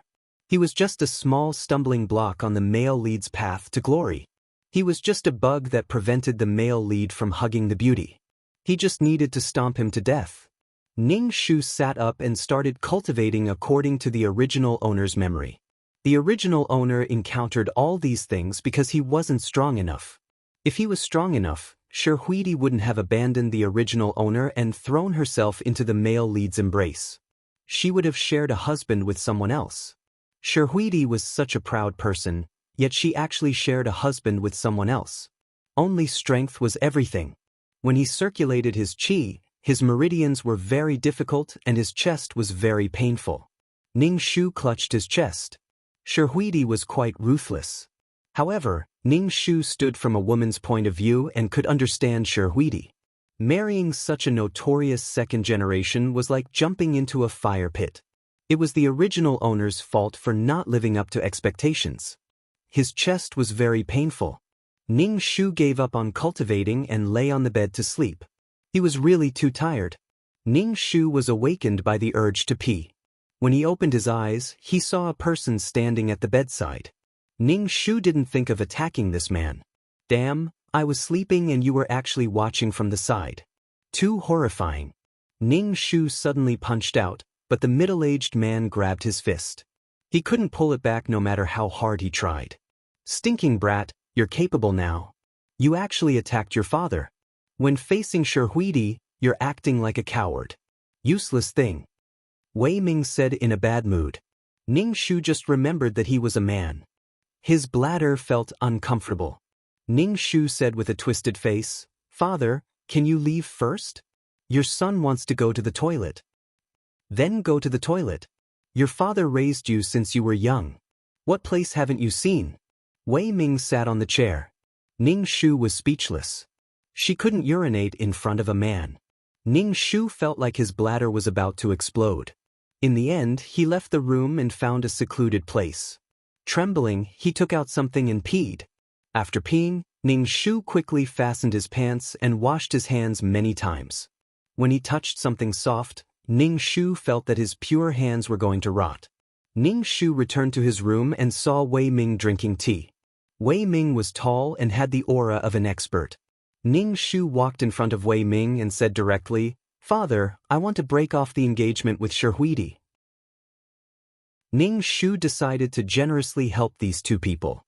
If they didn't get married, Yiyu wouldn't come to steal the bride and Wei Ming wouldn't be injured by Yiyu. Wei Ming's expression froze as he sized up Ning Shu. "Brat, have you been beaten silly by Shihuidi? Don't you like that girl a lot? She hates me. During the competition, she wanted to kill me. If it wasn't for the soft armor father gave me, I would have been killed by her." Ning Shu shook his head. "She doesn't like me." Wei Ming slammed the table, looking angry. "I said that Shihuidi is arrogant and not suitable for you. But you like her. The Rainbow Sect wants the Heavenly Tao Sect to develop the Yuan crystal vein, so they made this engagement." Yuan crystal is a cultivation item in this world. It contains heaven-earth yuan qi. Cultivators absorb heaven-earth yuan qi. Yuan crystal vein is related to the rise and fall of a sect. This woman is vicious and merciless. Sooner or later, you will fall in the hands of this woman. As he said this, Wei Ming glared at Ning Shu as if he expected better from her. Don't mess around with the impure female disciples of the sect. Ning Shu, then what about my engagement with Sherhuidi? Ning Shu was concerned about whether he could break off the engagement. Fighting with the male lead for a woman, he was simply impatient to die. Wei Ming looked at Ning Shu seriously. How can marriage be so trivial? If you want to break off the engagement, then break off the engagement. Ning Shu opened his eyes wide and asked Wei Ming, what should I do? Anyway, I don't want to be beaten by that woman Sherhuidi. I'll go talk to the sect leader and see what the sect leader has to say. Wei Ming sighed. When you have nothing to do, you should cultivate more. Sherhuidi doesn't like you because you are useless. A man is despised by a woman, you don't feel embarrassed. My chest hurts. Do you still have medicine? Saying that his chest hurt to a man, this feeling was really good. When Wei Ming heard that his son's chest hurt, he directly pulled open Ning Shu's clothes. Ning Shu jumped in fright and hurriedly covered his chest, shouting, "What are you doing? Why are you covering your chest like a woman? Dad, let me see what's wrong with your chest." Wei Ming said unhappily. Ning Shu. Damn, he felt like his 3 views were being challenged. Ning Shu put down his hand and looked down to see a clear palm print on his chest. No wonder his chest hurt so much. Wei Ming's expression was ugly as he coldly said, Sherhuidi is really ruthless. Useless thing, every time I see this woman, my legs go soft. Wei Ming gave Ning Shu a bottle of pills. Ning Shu took the bottle and pitifully said to Wei Ming, Dad, I don't want to be beaten to death by Sherhuidi. You must break off the engagement for your son. Ning Shu's eyes were red and he almost cried. The original owner acted like a spoiled child in front of his father like this. How did I give birth to a thing like you? It's all because I spoiled you too much. From tomorrow onwards, you are not allowed to take a single step out of your room. Only when you become a spirit master can you come out. When that time comes, Dad will get you a contract beast. Ning Shu made an oath sound. In this world, there were many spirit beasts and even mythical beasts. With a contracted spirit beast, one's battle strength would be even stronger. For example, the male lead, Yiyu, had a mythical beast. It was very powerful, but Yiyu was very low-key. Usually, he would let the mythical beast disguise itself as a trash spirit beast so that it could pretend to be a pig to eat the tiger. Dad, don't forget about the engagement. Ning Shu shouted at Wei Ming's back. Wei Ming's strength was very strong. In the entire Tiandao sect, he was ranked at the top. Otherwise, how could Wei Liangyue, this second-generation ancestor, be like a fish in water in Tiandao sect? Wherever he went, there would be lackeys behind him. Ning Shu poured out a fragrant pill from the jade bottle and swallowed it.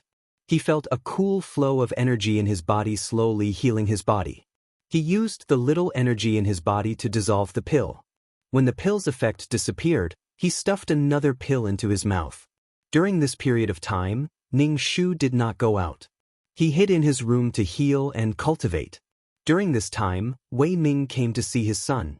When he saw that his son was actually cultivating honestly and did not fool around with women, he was so shocked that his eyeballs almost fell out. He understood his son. He could not endure even a little bit of hardship. Now that he was willing to calm down and cultivate, it seemed like he was really stimulated by Sherhuidi.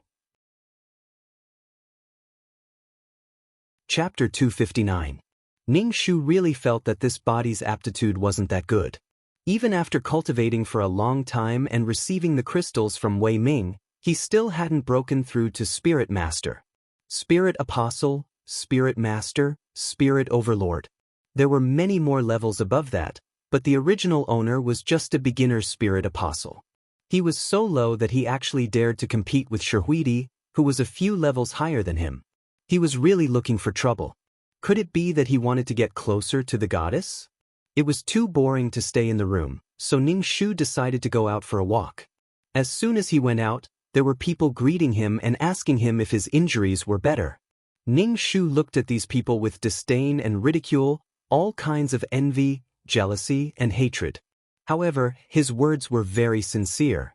These people all knew that Wei Liangyue was generous and wanted to curry favor with him to get cultivation resources from him. Ning Shu felt that the original owner was quite pitiful. Only strength, great strength, could make others respect him. Even though the original owner was like a child that spread wealth in the Tiandao sect, he didn't make any true friends. Instead, others treated him like a fool. Also, because of Wei Ming, many people wanted to curry favor with him. It could be said that Wei Liangyue was living in a fake world. With Wei Ming's death, Wei Liangyue fell into the cruel reality. Along the way, he met female disciples. Some of them looked at Ning Shu with extreme disgust, while others looked at Ning Shu flirtatiously. They lifted their skirts to reveal their slender white thighs. They were just short of directly saying to Ning Shu, "Handsome, do you want to date?" Ning Shu's mood was very complicated. One day, he would be seduced by a woman. After wandering around, Ning Shu still felt that he should go back and cultivate.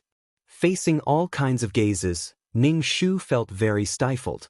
Sitting on the bed, Ning Shu looked at the crystals in his hand. These crystals were a kind of transparent stone that contained impurities. They contained heaven-earth yuan qi that could be directly absorbed by people.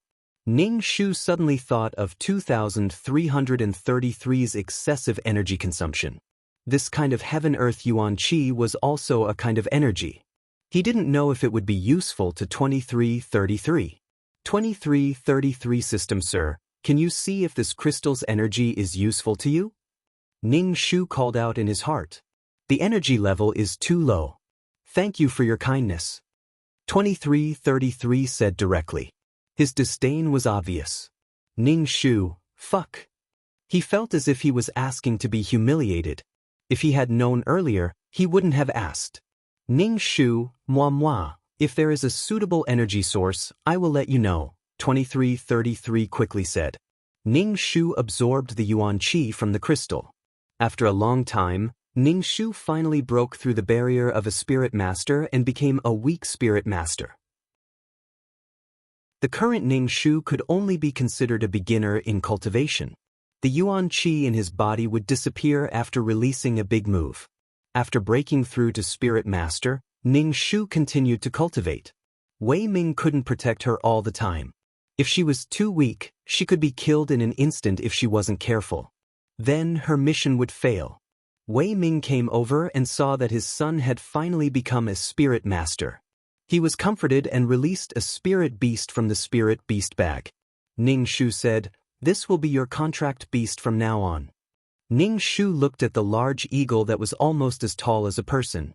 It had a sharp beak and a pair of sharp eyes looking at Ning Shu. She didn't know if it was an illusion, but Ning Shu felt that the bird looked at her with disdain.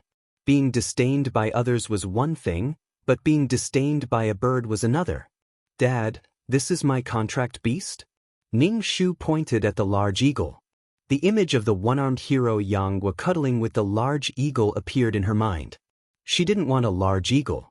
Wei Ming patted the large eagle's closed wings and said, "This is a flash-wind eagle. It has a trace of the ancient Kuanpeng's bloodline and is very fast.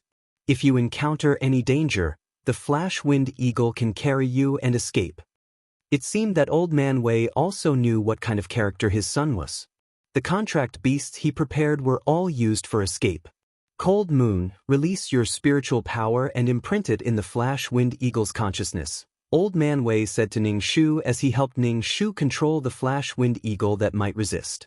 Ning Shu asked Old Man Wei with a confused face, "How do I do it?" She really didn't know how to contract a spirit beast. She had never experienced this kind of world before. Moreover, the original owner didn't have any knowledge in this area. Old Man Wei's old face suddenly darkened. "I told you not to mess around with women. You don't even know this kind of basic knowledge. If you embarrass yourself like this again in the future, don't say that you are my son. Concentrate and imprint your consciousness in the flash-wind eagle's consciousness." It was so abstract. Ning Shu was still a little confused, but she still focused her mind. Then she thought about contracting this spirit beast. Then, a red dot and a white dot appeared in her consciousness. The two small balls of light resisted each other. Ning Shu controlled the white dot and merged it with the red dot with difficulty. She immediately felt that she had a connection with the flash wind eagle and could do anything she wanted. It was as if she was ordering her arm. However, Ning Shu was exhausted. Her whole body was covered in cold sweat as if she had just been fished out of the water. When Old Man Wei saw that Ning Shu had finally succeeded, he smiled. However, when he saw Ning Shu's sorry state, he immediately said in a bad mood, "Look at you. You are really embarrassing your father." "Okay, it was quite embarrassing. Keep this spirit beast bag. The flash wind eagle is usually in this bag. The flash wind eagle also needs to eat. If you have nothing to do, you can let it out and let it find its own food. If you find any good treasures, give it some to eat. It will be of great help to you when it grows stronger," Old Man Wei instructed Ning Shu. Ning Shu nodded. He took the spirit beast bag and opened it. He pointed at the flash wind eagle that was standing there motionlessly and said, "Go in." However, the flash wind eagle ignored Ning Shu. It still stood there motionlessly and stared at Ning Shu. "Go in," Ning Shu said again. Old Man Wei slapped his forehead. Looking at Ning Shu's stupid appearance, he simply didn't know what to say.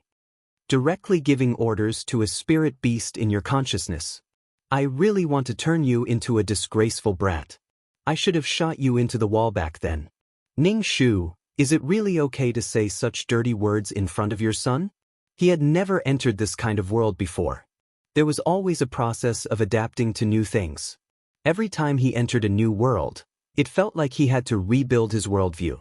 Ning Shu gave the order to the flash wind eagle in his consciousness. Then, the flash wind eagle turned into a ray of light and entered the spirit beast bag. Ning Shu shook the spirit beast bag. The flash wind eagle that was so heavy and tall entered the bag, but the bag was still so light. It felt quite magical. Hanging the spirit beast bag on his waist, Ning Shu asked Old Man Wei, "Dad, how is the engagement between Sherhuidi and I? What did the sect leader say?" This matter can be taken slowly. Although it is an engagement, the two sects are sincere in their cooperation. If we break off the engagement like this, the Hongmen sect will think that we want to tear up the agreement, Old Man Wei said. Then he said to Ning Shu, "You brat, why are you so useless?" Ning Shu, Chapter 260. When Ning Shu heard that this matter was hopeless, he immediately felt bad. He quickly asked Old Man Wei, "Can't we cancel the engagement?" It's impossible to cancel the engagement for no reason. The Hongmen sect will definitely demand an explanation. Then our Tiandao sect will be at a disadvantage. It will be very difficult for us to cooperate. Wei Ming said. He was an elder of the Tiandao sect and had to consider the interests of the Tiandao sect. However, when he thought of his only son being beaten up by his fiancée, he couldn't help but feel angry. Sherhuidi was beautiful and talented. She was proud and arrogant. Even if Old Man Wei lied with his eyes wide open, he couldn't boast that his son was a top expert. Well, Ning Shu also knew that canceling the engagement was a bit difficult. He immediately said indignantly, "The Hongmen sect is much weaker than our Tiandao sect. Why do we need to cooperate to dig the Yuan crystal vein?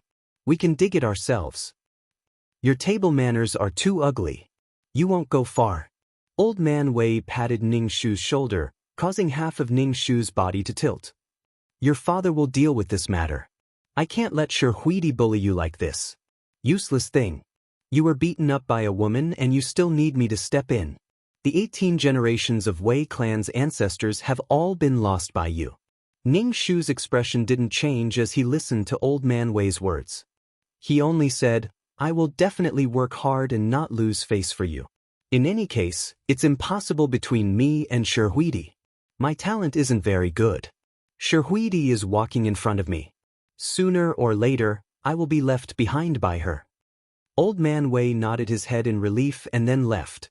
He left Ning Shu a lot of Yuan crystals and told Ning Shu to work hard in his cultivation. Ning Shu began a life of cultivation that didn't leave the house. The only thing that was more distressing was going to the toilet. Every time, he couldn't hold it in. His bladder was about to burst. Although there was a psychological barrier, at least he didn't have his period. But after so many years of having her period disappear just like that, she always felt like she owed something in her heart. It was painful when her period came, but when it didn't, she kept thinking about it. She was so cheap. Ning Shu was too lazy to complain about the original owner's aptitude. Even if she cultivated non-stop all day long, her progress was still very slow. Ning Shu relied on Old Man Wei's love and ran to ask Old Man Wei for a heavenly treasure that could change one's aptitude. The results of her one day of cultivation were not even comparable to the results of the male lead's one breath of time. The gap between them was like a chasm between heaven and earth. It was truly heartbreaking. Old Man Wei roared at Ning Shu, "Do you think heavenly materials and earthly treasures that can change one's aptitude are cabbages? If I had such a thing, I would have fed it to you long ago." "Ning Shu, even Old Man Wei doesn't have such a thing? Yi Yu probably has it." Yi Yu's heaven-defying aptitude was accumulated from luck and fortuitous encounters. He definitely has a heavenly treasure that can change one's aptitude. But she couldn't beat the male lead. Was she supposed to let her father fight him? The reason she broke off the engagement was to prevent her father from coming into contact with Yi Yu. She was afraid that Old Man Wei would be injured by Yi Yu and steal the male lead's equipment. In the end, he would be killed by the male lead and give the equipment to the male lead. Her heart was so tired. It felt like she had been abandoned by the world. After a while, a secret realm will open. It's probably a senfu left behind by ancient cultivators. There are many things inside. Every sect will send their disciples in. When the time comes, I'll leave a spot for you. Go in and see if you're lucky enough to bump into a spirit herb that can change one's aptitude. Bump into it? Usually, she would bump into the male lead's arms. How could she bump into a cannon fodder? Am I going alone? Ning Shu looked expectantly at Old Man Wei with dark circles under her eyes. "Old man, will you come with me? You won't be able to enter if your cultivation is too high." Old Man Wei rolled his eyes at Ning Shu. "Don't worry. Other than the other disciples in Tiandao sect, I'll let the others take care of you." It was better to rely on herself than on others. What's more, if she encountered any treasures in the secret realm, not only would they protect her, they might even kill their fellow sect members. Cultivation was unscrupulous, plundering the heavens and earth to replenish oneself. But Ning Shu still had to go. Cultivation was about not advancing or falling behind. One had to be strong enough to survive and complete the mission. "Old man, does this senfu not have an owner?" Ning Shu asked. All these years, no one has taken this senfu. Every sect has treated this senfu as a training ground for their disciples." Old Man Wei looked at Ning Shu. "Once you enter, you must protect your own life no matter what." "Old man, I know." Ning Shu nodded. He inexplicably felt that this senfu should be the male lead's fortuitous encounter. The male lead would take this senfu. If he could destroy Yi Yu's fortuitous encounter, that would be good too. Yi Yu hated the original owner for killing his father and stealing his wife. Although the original owner didn't ask for revenge, if he could do something for the original owner, the points would be higher. For the rest of the time, Ning Shu persevered in cultivation every day. While he was at it, he also cultivated a peerless martial art. In his body, a coiling dragon-like chi force was formed. The chi force and the chi force in his body each occupied a space in his dantian. They did not invade each other. This made Ning Shu feel that the chi force and the chi force were like spiritual chi. In order to prepare for the secret realm, Ning Shu made a lot of preparations. He even filled his storage bag with hidden weapons and poisons. During this time, Ning Shu let out the flash wind eagle whenever he had nothing to do. He fed it with Qijin crystals or spirit herbs with abundant Qijin. Under Ning Shu's feeding, the flash wind eagle finally changed its attitude towards Ning Shu. However, it still looked down on Ning Shu's strength. Strength was very important. The cultivation world followed the law of the jungle. The strong were respected. Strength was the truth. Even a spirit beast looked down on him. When he reached the secret realm, He must find a heavenly treasure that could change his aptitude. Otherwise, he wouldn't be able to escape the plot. Although his aptitude was poor, Ning Shu still cultivated day and night. At least he would gain something from his cultivation and slowly become stronger. A month later, when the secret realm opened, Old Man Wei came to pick up Ning Shu. The first thing he said was, "Your engagement with Shi has been annulled." Ning Shu didn't react for a moment. It was annulled so easily? So fast? Ning Shu only felt empty in his heart. The original Ning Shu still liked the Shi. When he heard the news, his body reacted like this. Old Man Wei rolled his eyes at Ning Shu. "For this matter, you know the price your father has to pay. Your father has to mine for 50 years. Ning Shu, "Father, you are an elder. How could you be sent to mine?" Ning Shu quickly asked with an anxious expression. Seeing his son's concerned expression, Old Man Wei's expression softened. He said, "Your father gave a set of cultivation methods to the Rainbow Sect. He also has to guard the Qijin crystal vein for 50 years. Ning Shu suddenly felt uncomfortable. Old Man Wei really loved his son. His son said that he wanted to annul the engagement and paid the price.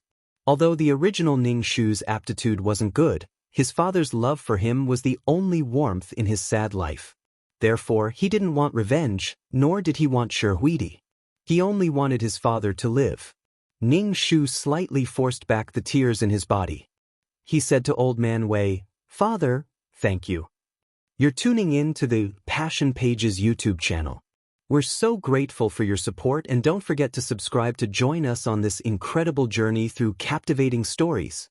Your generosity through donations truly makes a world of difference, as it's the primary source of revenue that allows me to expand and enhance this channel for you. Thank you from the bottom of my heart for being a part of this adventure.